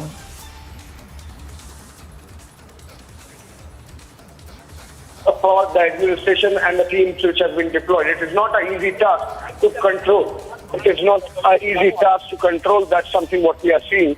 And I'll ask my video journalists to go with the visuals, what is happening, so that we can see what exactly is happening. There on the ground, you can see the cracks, you can see everything. There on the ground, we are getting information that these properties are going to be demolished now.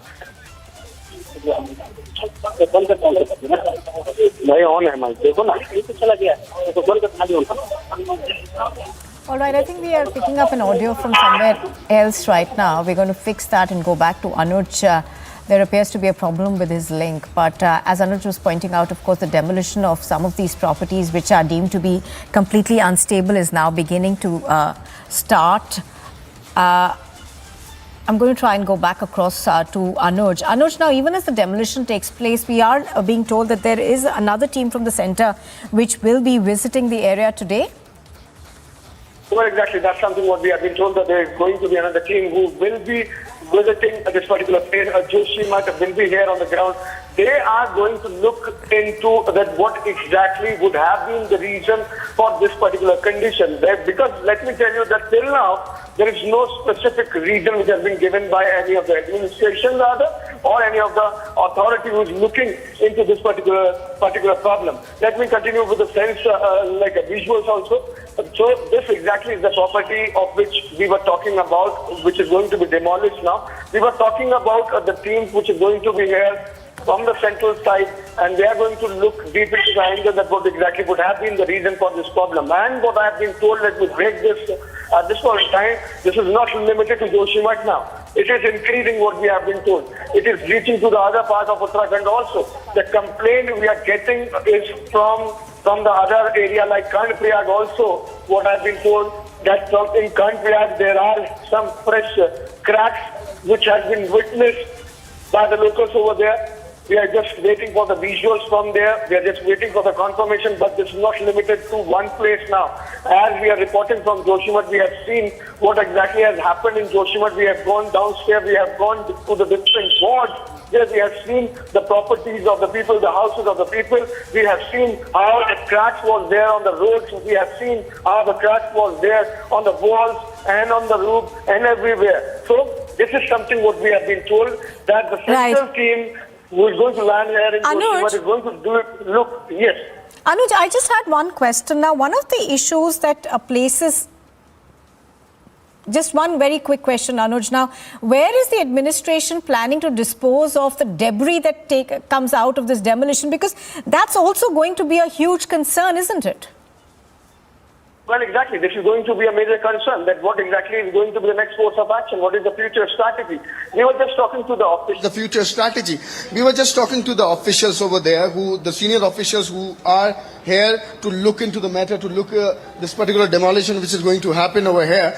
Then they were telling us they are just waiting for the higher authorities for the same, that what exactly is going to be the next course of action, where they are going to take the material which is going to come out from here and how it has to be done. Because this has to be done with very technical point, like the technicalities all has to be seen, that how the demolition of this property has to be done. Yes. Absolutely, Anuj. As you're pointing out, of course, it's not going to be just the operation itself, but the aftermath of it that's going to be of grave concern, because it'll be interesting to see how they hope to dispose of the debris. For the moment, Anuj, thank you for joining us.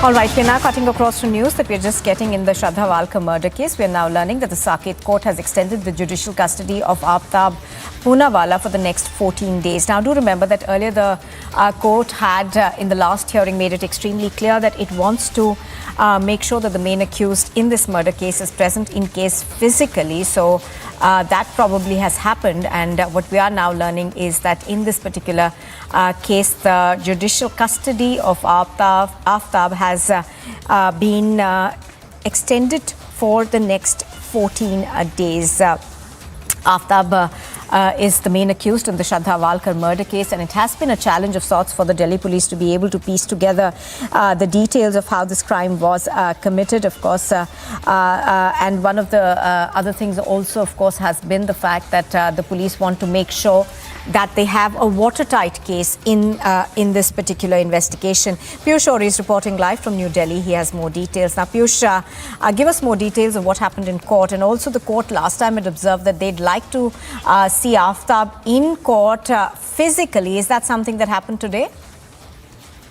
So yes, good afternoon, Nupur, and good afternoon to all our viewers who are viewing us at the moment. And today, as per the court directions, Aaftab was produced physically, but it's because taking into consideration of the security concerns Aaftab was produced very discreetly by the Delhi police inside the court lock room, where actually the magistrate was present, and from there actually the hearing began. So when the hearing began, there were three major points which occurred. First, the judicial custody of Aaftab was extended to 14 more days. Aaftab earlier had requested that he should be allowed to use his debit cards and credit cards, and he had asked it because he wanted to buy some warm clothes, taking into consideration of the Delhi winters.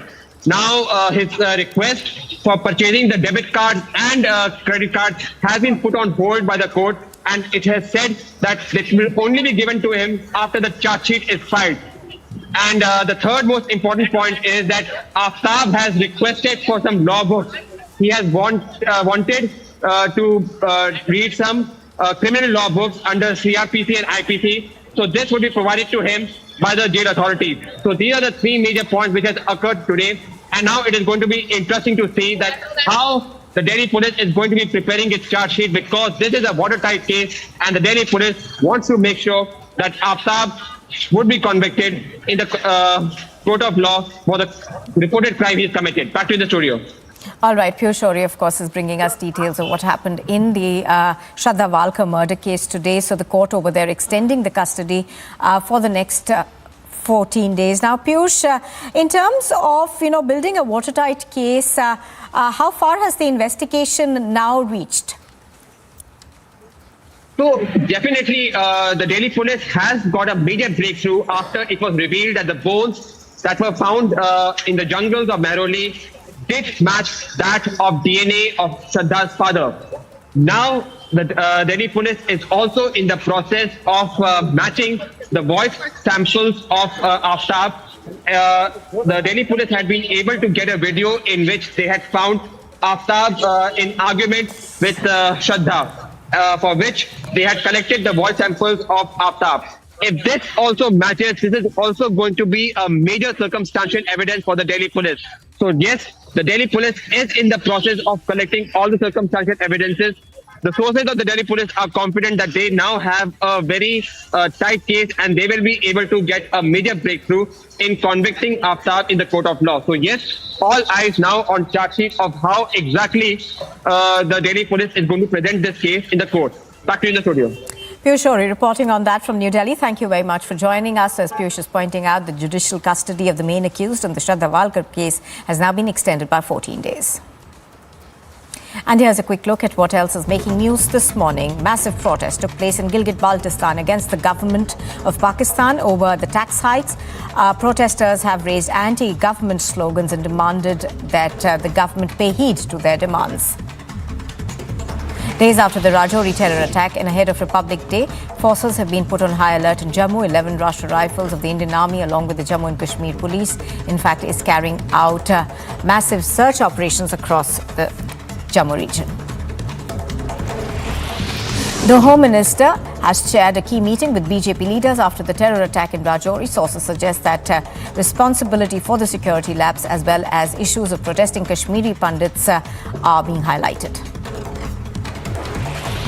Amid the issue of land subsidence in Joshimath, cracks have also been seen on some homes in Bahugana Nagar of Karnataka municipality. Rescue operations will begin for that area shortly. Following the massive showdown in the State Assembly yesterday, the DMK has put out posters in Chennai attacking the governor, Arun Ravi. The DMK and its allies have accused the governor of propagating Hindutva ideology and further asked for his resignation. Authorities in Joshimath claim that they will start demolishing hotels and homes which have now developed cracks in the wake of the landslide and subsidence that has been reported. A team from the Ministry of Home Affairs is also in Joshimath today. The ICICI Chief Executive Officer and MD Chanda Kochhar and her husband Deepak Kochhar, who were arrested in connection with an alleged multi-crore money laundering scam, have been released from jail today. This comes after the Bombay High Court granted them interim bail. In Kota, miscreants have attacked a mobile shop with sticks and rods and assaulted the shopkeeper, creating a havoc. Pictures of the attack were captured and have also gone viral on social media. A case has been registered and search operations are underway. The Assam government is holding yet another massive eviction drive in Lakhimpur in Assam.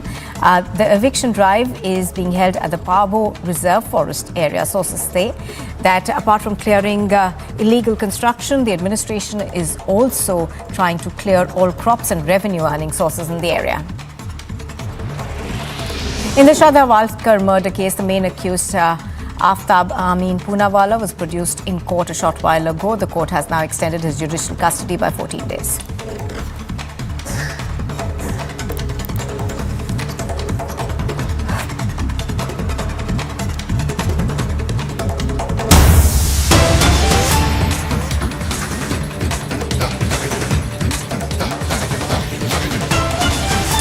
All right, cutting across to news that's coming in of the protests that are taking place in Gilgit-Baltistan. We are now learning that 13 days of consecutive protests have now led for the government to withdraw their decisions that were taking in terms of the increase in taxes. We are also given to understand that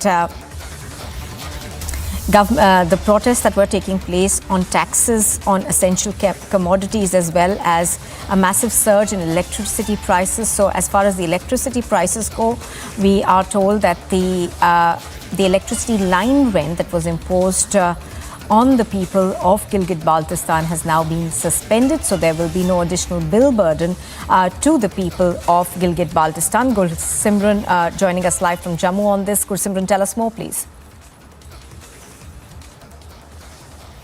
This was a dictatorial decision that was taken by the administration of the Gilgit-Baltistan, that they were levying extra taxes on the people of Gilgit-Baltistan. The people have to pay more to get the electricity. However, there were electric cuts up to 12 hours a day. But even then, the people have to pay the line rental taxes that were imposed by the government. But after the 13 days of the protest, when everything was shut, be it the shops or the vehicular movement, that was totally clamped down by the people of Gilgit-Baltistan, the government has to succumb to the pressure that has been mounted by the locals of the Gilgit-Baltistan after they threatened that this time it is not Islamabad or Lahore, but this time they will be heading towards Ladakh and Kargil to show what they actually are. And now a notification has been issued by the government of Gilgit-Baltistan in which they have said that the decision to levy these kind of taxes, the line rental electricity taxes, that has now been suspended till further orders. But other demands of the people of the Gilgit-Baltistan continues, as they say that till the time they are not given the land rights, the Khalsa Sarkar Act is not abolished, and also the 135 items that have come under the tax system, that also needs to be revoked by the government. All right, but the government at the moment, Gursimran, of course, giving into several of those demands, but there has been, unease of sorts that has been brewing in this area for a while now.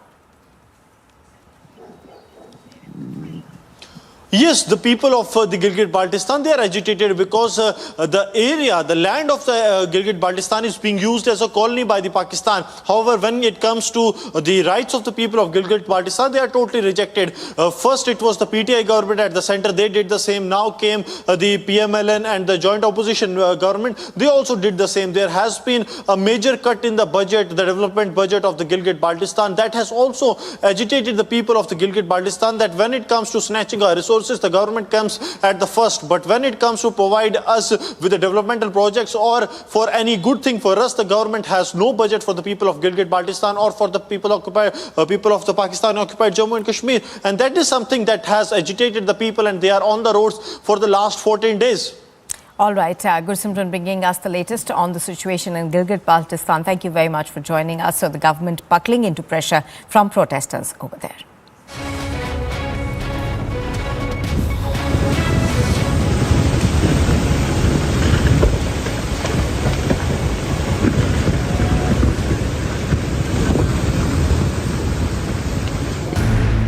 California has been hit with more turbulent weather as thunderstorms, snow and damaging winds swept into the northern part of the state. The town of Gilroy in Northern California went partly underwater after the latest storm. The National Weather Service warned of a relentless parade of atmospheric rivers. long plumes of moisture stretching out into the Pacific that could drop staggering amounts of rain and snow. In the state capital, more than 60,000 customers were without electricity after gusts topping 60 miles per hour knocked down power lines. President Joe Biden issued an emergency declaration to support storm response and relief efforts in more than a dozen countries, including Sacramento, Santa Cruz, and Los Angeles. Gavin Newsom also informed that 12 people died as a result of violent weather during the past 10 days and warned that this week's storms could be even more dangerous and urged people to stay at home. Since December 26th, San Francisco has received more than 10 inches of rain, while Mammoth Mountain in the eastern Sierra Nevada got nearly 10 feet of snow. With more rain coming throughout the week, people expect it to only get worse. Agency report for Republic TV.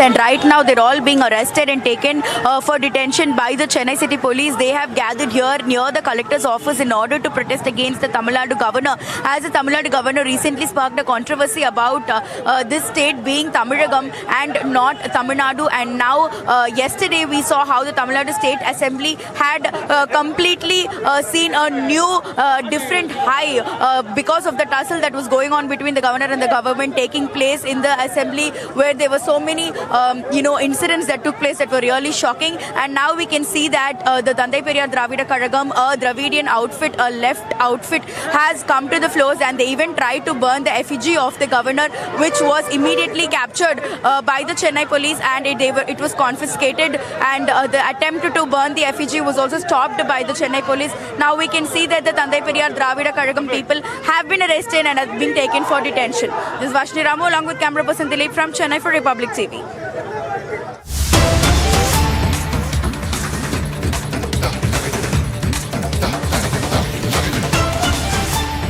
News is coming in. We are learning that the Delhi Lieutenant Governor V.K. Saxena has granted prosecution sanction against Shehla Rashid that of course is the ex-vice president of the JNU Students' Union and the member of the ISA, for making two tweets about the Indian Army aimed at promoting enmity between different groups and indulging in acts that are prejudicial to the maintenance of harmony, I beg your pardon. Now, we are given to understand that the LG has said that prosecution sanction pertains to cases that were lodged by the Delhi Police's special cell. Piyush Mishra is on the phone line. He has more details. Yes, Piyush, tell us more. So certainly this is what we are thinking right now, is that LG has not given sanction for the case against Shehla Rashid. Remember that she is the former vice president of JNU, and she had made derogatory tweets against the Indian Army, where she had tried to promote the enmity between different groups, and she had claimed that Indian Army is aiming to promoting enmity between different groups and indulging in acts of prejudicial to maintenance of harmony. Now the prosecution which has been sanctioned pertains to the case FIR number 152/2019 dated 3 September 2019 under section 153A IPC on the basis of complaint which was made by Alok Srivastava advocate. So that's a big development which we are right now taking. Remember that derogatory tweets were made by Shehla Rashid at the time, and on that particular tweet massive objections were also raised. And let us also tell to our viewers as to what was actually the tweet, and I'm quoting the tweet which was done by Shehla Rashid. Armed forces are entering houses at midnight, picking up boys, ransacking houses, deliberately filling ration and flour, mixing oil with rice, etc. at 12 p.m. on 18th August 2019. And another tweet which was done by Shehla Rashid, and I quote, in Shopia, 4 men were called into the army camp and interrogated, tortured. A mic was kept close to them so that the entire area could hear them scream and be terrorized. This created on an environment of fear in the entire state at 12 p.m. on 18th August 2009. These are the two tweets that were done by Shehla Rashid, and soon after these tweets came out, the Indian Army had tweeted and had rejected these claims and had said that these allegations being leveled by Shehla Rashid are baseless and rejected. And Indian Army at the time had also made it very clear that such unverified and fake news are spread by inimical elements and organizations to incite suspecting population. When this incident had taken place, Alok Shrivastava, who is also advocate, he had approached to the police where he had demanded that case should be registered against Shehla Rashid. And now finally what we are hearing is that Delhi's Lieutenant Governor P.K. Saxena has granted prosecution sanction against Shehla Rashid, who is also former Vice President of JNU Students Union and member of ISA, and this has been done for making two tweets against Indian Army. Now, of course, Piyush, this was a demand that was being made by the police as well in terms of being able to prosecute people who make these derogatory tweets against the Indian Army. So, give us more details about that aspect as well.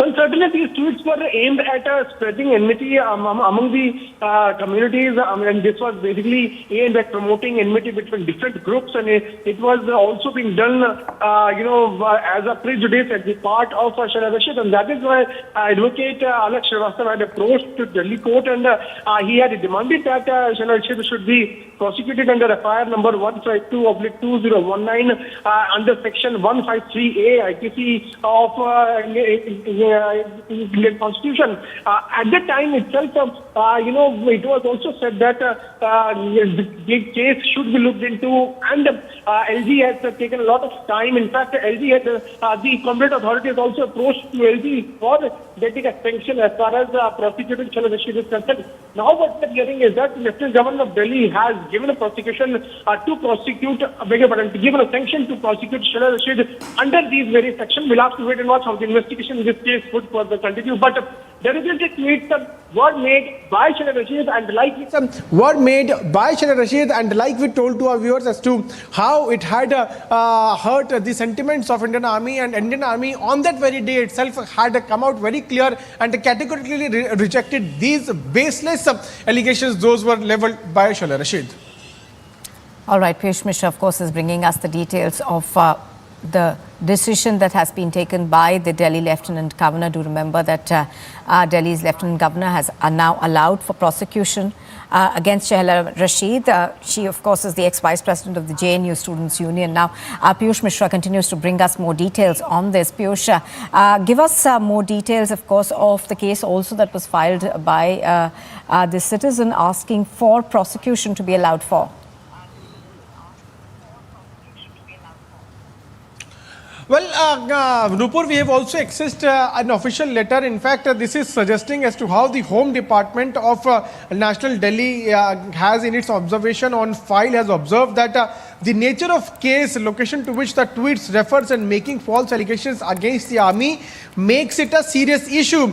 Not every tweet is to be proceeded with under criminal law, but the tweet of the kind in this case needs to be processed against religious fault lines have been created in Jammu and Kashmir by the likes of Ms. Shehla Rashid. The case is made for prosecution under section 153A IPC, and this relates to public order, and that is why the Lieutenant Governor has granted the prosecution sanction under the relevant section 196 of CRPC 1973. So this is certainly telling us as to how it was such a serious issue as to why Delhi LG had to intervene, and after the kind of permission which was sought by Delhi police, now Delhi's Lieutenant Governor, looking into the seriousness of this entire issue, has sanctioned the permission of prosecuting Shehla Rashid, because the allegations those were made, it was not a small issue but a serious issue, and that is why sanction has been given. In her tweets, let me once again tell to our viewers as to what she had tweeted, and I am quoting that tweet which was done by Shehla Rashid.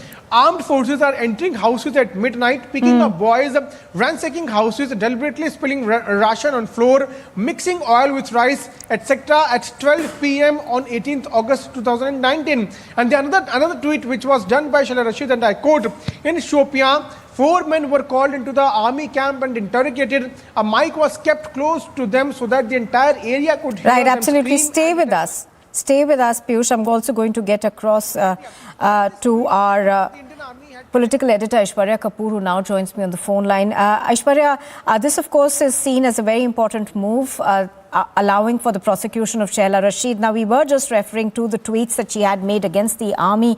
The army, of course, had rejected these as baseless allegations. Well, absolutely. And this has been not for the first time. And hence, when these tweets came in regard to the Indian army, it was taken in a very, very serious manner. And as we speak, the information has just come in that the Lieutenant Governor, I repeat, that the Delhi LG Saxena has granted prosecution sanction very clearly against Shehla Rashid, saying that the ex-Vice President of JNU Students Union and member of AISA for making two particular tweets, about which our colleague Piyush was just mentioning to us, about the Indian Army aimed at promoting enmity between different groups and indulging in acts of prejudicial to maintenance of harmony.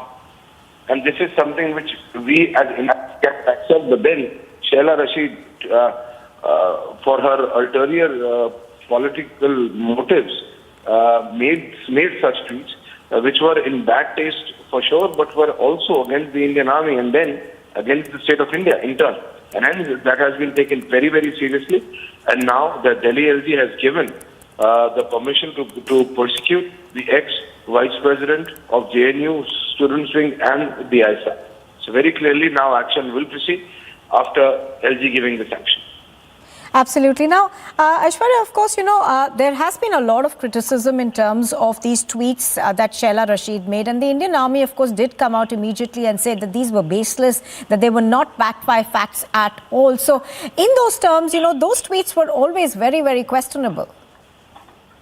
Well, absolutely. But at the end of the day, we need to understand this is the same Tukure gang. This is the same group of individuals who keep their own personal interests prior to that of the nation. This is the same group which has been making not such comments. This is not something new for them, but yes, it was taken in a very serious note this time around, and hence we see that now not only legal action, but then the police will also act after the LG giving the permission for the same. So this is something which they need to understand, that they just cannot shoot and scoot, and on such sensitive issues making comments about the Indian Army. We as Indian citizens, irrespective of whether which political ideology you follow or you believe in, we all respect our army and we all believe that we are safe because of our brave soldiers. And if you start commenting on the Indian Army and their action, then there is no ending to it. And hence, it is being taken very, very seriously, Kapoor. And right now, after the LG's permission being given, we are being told the Delhi police is going to move in very, very quickly and fast on this issue. Right, absolutely. Just taking our viewers back to the tweets that she had made. Now, she had made a series of 10 allegations, if I'm correct, in a series of tweets, which she said were based on things people had said. So, at the very outset, they did not seem to be verified at all. Well, that's right. There is no factual backing to her tweets. Yes, she is a resident of Kashmir, Shehla Rashid. On 18th 2019, she made these two particular tweets about the Indian Army. And then, because the way it was said, it was so specific. If you see the second tweet, she specifically names the location of Shopia. She specifically mentions 4 men.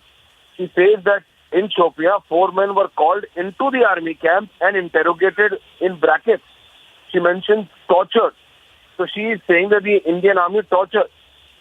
A mic was kept close to them so that the entire area could hear the scream and be terrorized. These words are being used for the army personnel. This created an environment of fear in the entire area at 12 p.m. on 18/8/2019. On the same day, in Nupur, the wire agency ANI, quoting the Indian Army, said that the Indian Army says allegations leveled by Ms. Shehla Rashid are not only baseless, but they are rejecting such unverified and fake news, and said that such fake news are being spread by inimical elements and organizations to incite unsuspecting population. And hence, we need to understand that was just not a tweet. It was to raise a question on the Indian Army. Such language is used from across the border. And such language being used by our own citizens, how can this be accepted? We have seen such languages, such words being used for our brave soldiers, for our very professional army by the Pakistanis. And when such words, such comments, such words such as terrorize, such as torture was being used by Shehla Rashid, if she had some proof, then that proof had to be submitted, but there was no proof at any level. And hence now this permission has been given by the LG for persecution sanction against Shehla Rashid. All right, thank you for those details, Aishwarya. In fact, we have Piyush Mishra also who's tracking all those details. Piyush, for our viewers who are also just tuning in, if you can once again read us through that prosecution sanction that has been, that the Delhi LG has granted against Rashid Shora. Well, absolutely, Samiksha, that's a big development which we are right now picking is that the Lieutenant Governor of Delhi has now given a sanction to prosecute Shehla Rashid after the kind of case which was filed by Alak Shrivastava, who is advocate also.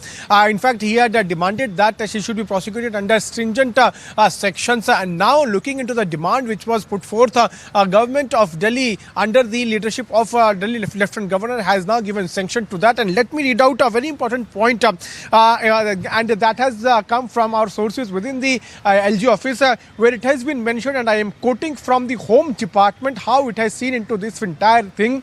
The Home Department of Government of National Capital Territory of Delhi in its observation on file has observed that the nature of case, location to which the tweets refers and making false allegations against the army makes it a serious issue.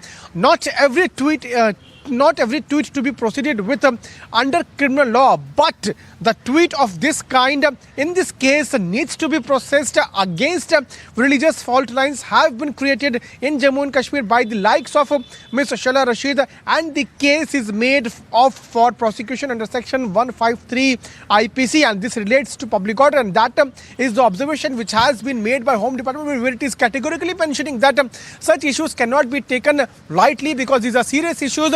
And our own citizen coming out and making such baseless false tweets against Indian Army somewhere raises a lot of question, and that is why prosecution should be there. She should be subjected to prosecution, and also stringent actions must be taken against, and that's the observation which has also been made by Home Department of National Capital Territory of Delhi. We'll have to wait and watch how the investigation in this case is now further going to take, but remember that these tweets were made in 2019 by Shehla Rashid, former president of JNU, where she had made some derogatory tweets. And let me once again read those tweets.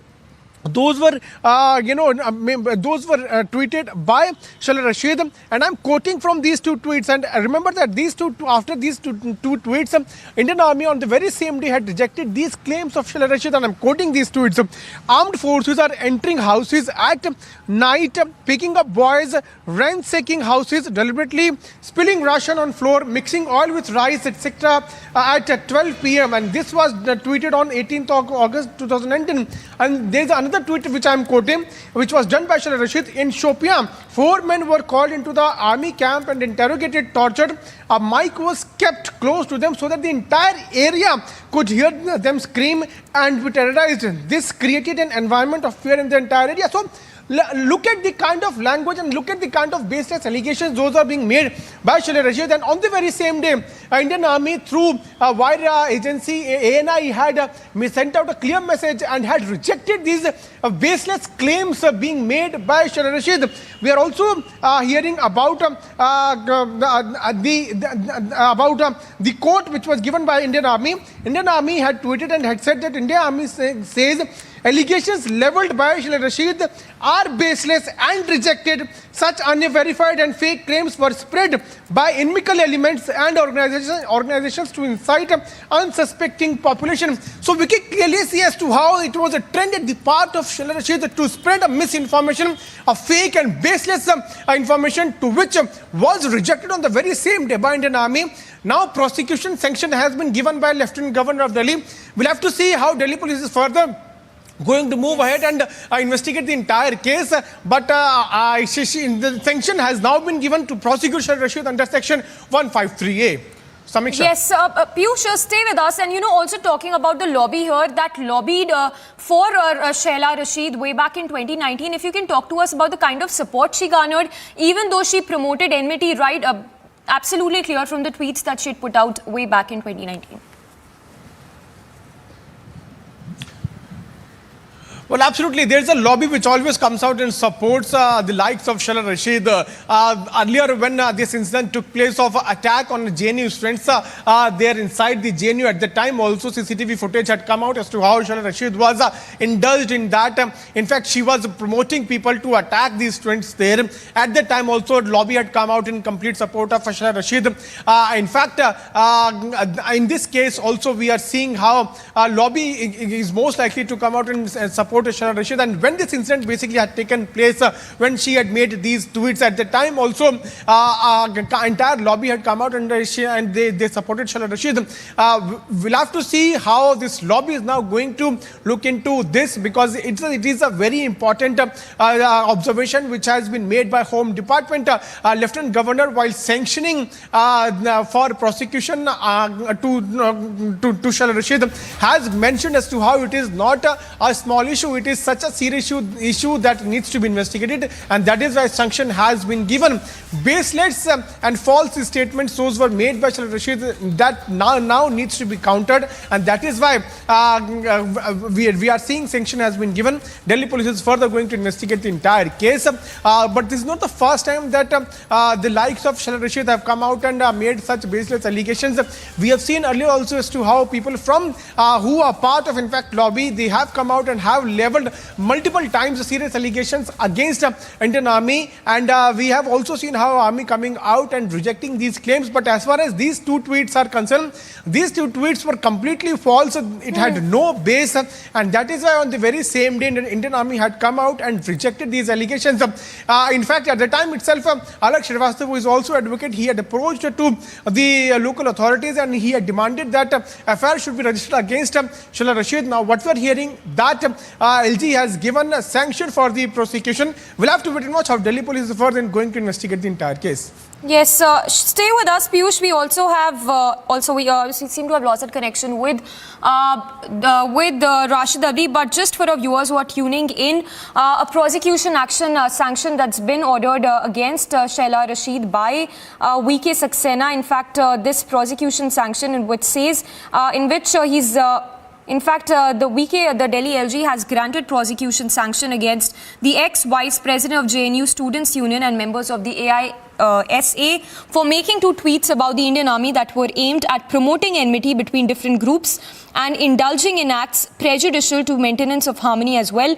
In fact, the said prosecution sanction pertains to case an FIR that was registered way back in 2019 under sections including 153A of the IPC on basis of the complaint that was made by Alak Shrivastava, the advocate. So those are the details that are just trickling in. Piyush, of course, continues to be with us. Piyush, like you were telling us, in fact, this is not just the first time that the kind of tweets that came in from Shehla Rashid. Talk to us about several such remarks that have been made by her in the past as well, and the criticism that, of course, she's garnered for the kind of enmity she tried to promote between two groups. Well, certainly, this is not the first time when Shehla Rashid is seen making, or her tweet have come out in public domain. Earlier also, she had been making many claims and many tweets and against Indian Army. In fact, she had also gone there to Jammu and Kashmir. She was also staying there. In fact, allegations were also leveled off on Shehla Rashid of being siding with the militants, and these were the allegations also. Those were leveled against Shehla Rashid. But these tweets, if you talk about these tweets somewhere raise a lot of concern, because she has not only made a baseless claim but also tried to spread some sort of hatred among the society, and that is why Indian Army at the time in 2019 itself had come out and rejected these claims. Those were made by Shehla Rashid. Now Delhi police is going to investigate the case further. The FIR has been registered under various sections. Its prosecution has now been granted by Lieutenant Governor of Delhi to prosecute Shehla Rashid. We'll have to see how the investigation takes place in this case. Yes, Piyush, stay with us. All right, we'll get back to Piyush again, but Piyush, they're getting us details of this case. Trouble they're mounting for Shehla Rashid. Now, this pertains to the tweets that were earlier put out, put out by her way back in 2019. We'd slip into a very short break, but a big action there by the Delhi LG.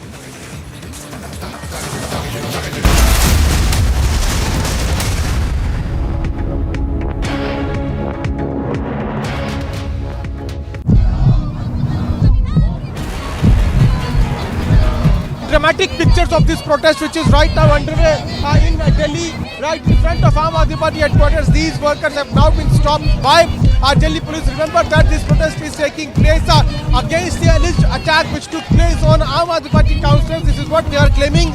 They are saying that LG and the BJP are indulged in killing constitution, and that is why they are protesting here. Picture is very much scary over here.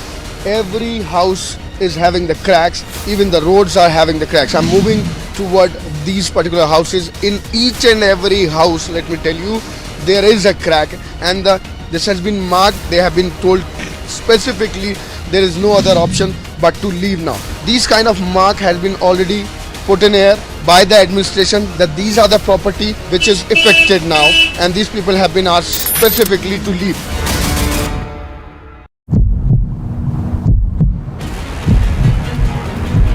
We are reporting right from the BJP protest that was marching towards the Chief Minister's residence. You can see how the barricades have been broken over here. The BJP workers have broken the barricades and now they are marching towards the Chief Minister's residence. And this protest is getting aggressive. This protest is coming after both the parties clashed in the house.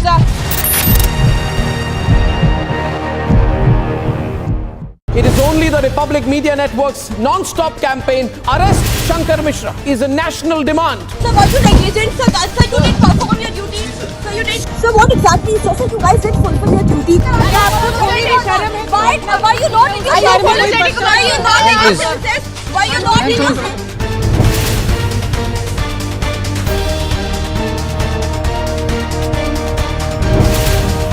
Shankar, are you ashamed? Shankar, are you ashamed of yourself? Shankar, are you? You can see the multiple preparation which has been done by the different team, including the SDRF, including the local police, including the experts. This is the dangerous zone. The demolition process, keeping everything in mind, is going to happen. That's something what we are seeing, what we have been told. Look at these cracks. The shifting process has been already done. We have report from that particular area also yesterday that where they have been taken. As you can clearly see, the deployment and the traffic which has been already diverted, and there you can see the laborers over there to demolish the property as the process is going to start any moment from now.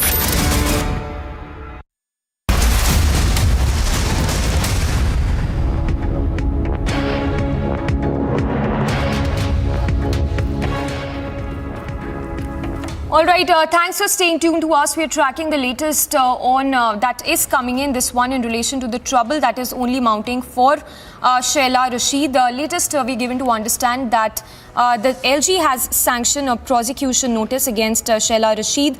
In fact, just to read out the prosecution sanction against Shehla Rashid Shora, the ex-vice president of JNU Students' Union, which pertains to a tweet that she had put out earlier way back in 2019, for which an FIR was also registered under sections including 153A of the IPC on basis of the complaint that was earlier filed by Advocate Alok Srivastava. We'll try and go across to Piyush Mishra again. Well, Piyush Mishra continues to be with us. Piyush, for our viewers who are just tuning in, once again, if you can help us understand and put this into context for us, the tweets that were earlier put out by her in 2019 and the kind of reactions that came in at that point in time and the kind of support as well from the lobby itself.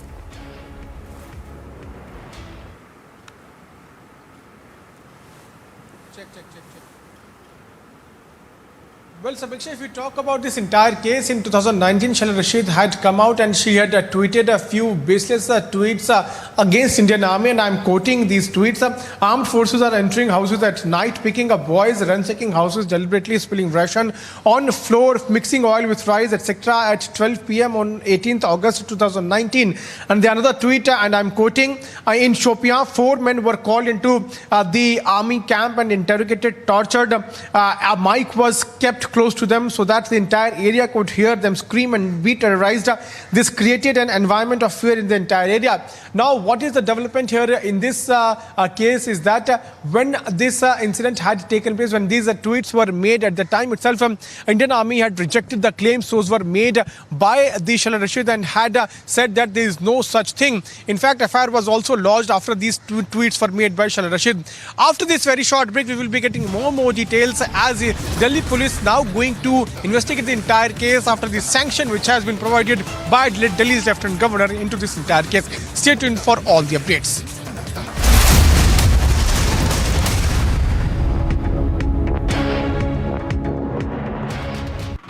Picture is very much scary over here. Every house is having the cracks, even the roads are having the cracks. I'm moving toward these particular houses. In each and every house, let me tell you, there is a crack, and this has been marked. They have been told specifically there is no other option but to leave now. These kind of mark has been already put in air by the administration that these are the property which is affected now, and these people have been asked specifically to leave.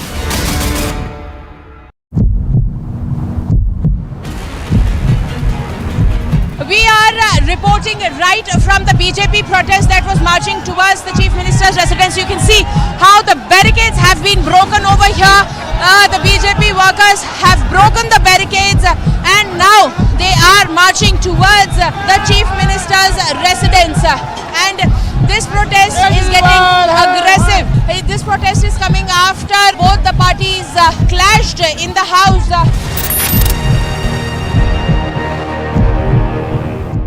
It is only the Republic Media Network's non-stop campaign, Arrest Shankar Mishra, is a national demand. Sir, what you negligent? Sir, you didn't perform your duty.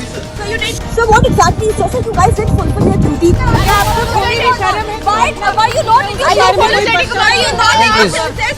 Why are you not in your process?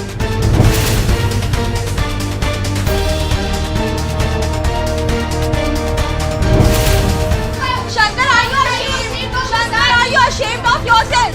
Shankar, are you?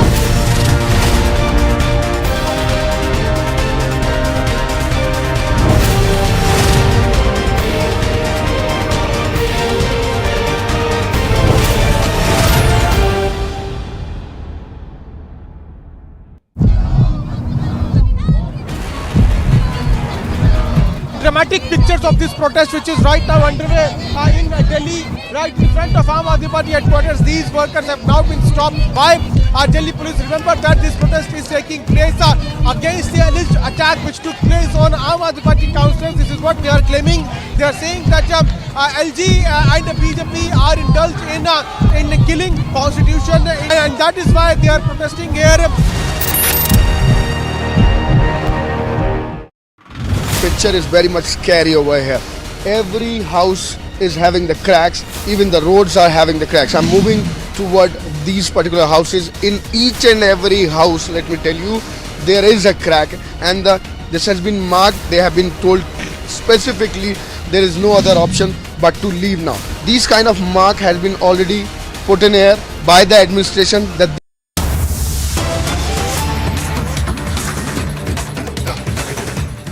All right, straight up cutting across those visuals that are coming in from Karnataka, where the Congress is staging a protest over the book released by the BJP, which was stopped yesterday for organizing a book launch on Siddaramaiah, demanding action against organizers and the BJP for defaming Siddaramaiah. We have Prajwal joining us from that very location. Prajwal, what exactly are the scenes you are seeing around you, and what exactly is that objection that the Congress has when it comes to releasing of that book on Siddaramaiah?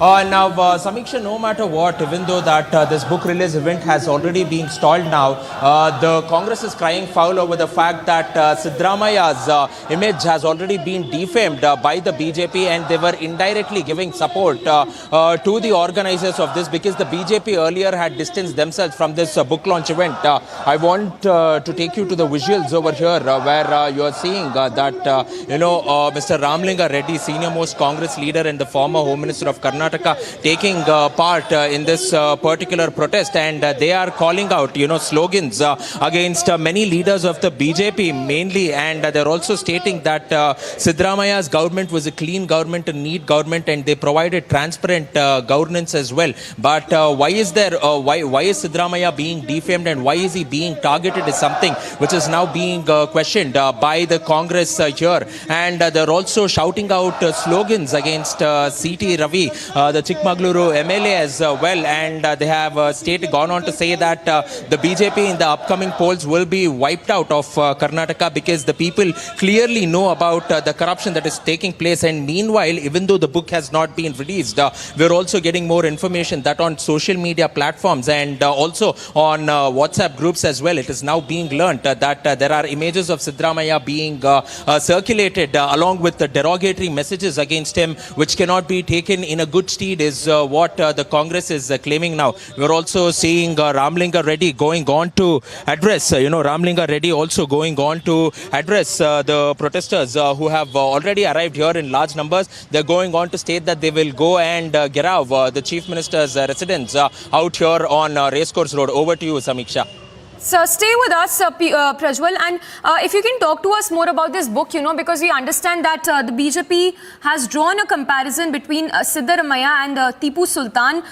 Is that why precisely Congress has raised an objection when it comes to release of that book? All right, we'll try and go across to Prajwal again, but for now, to more news break coming in. We're given to understand that a metro under construction pillar has collapsed near Herun on the ring road, and that there is heavy traffic.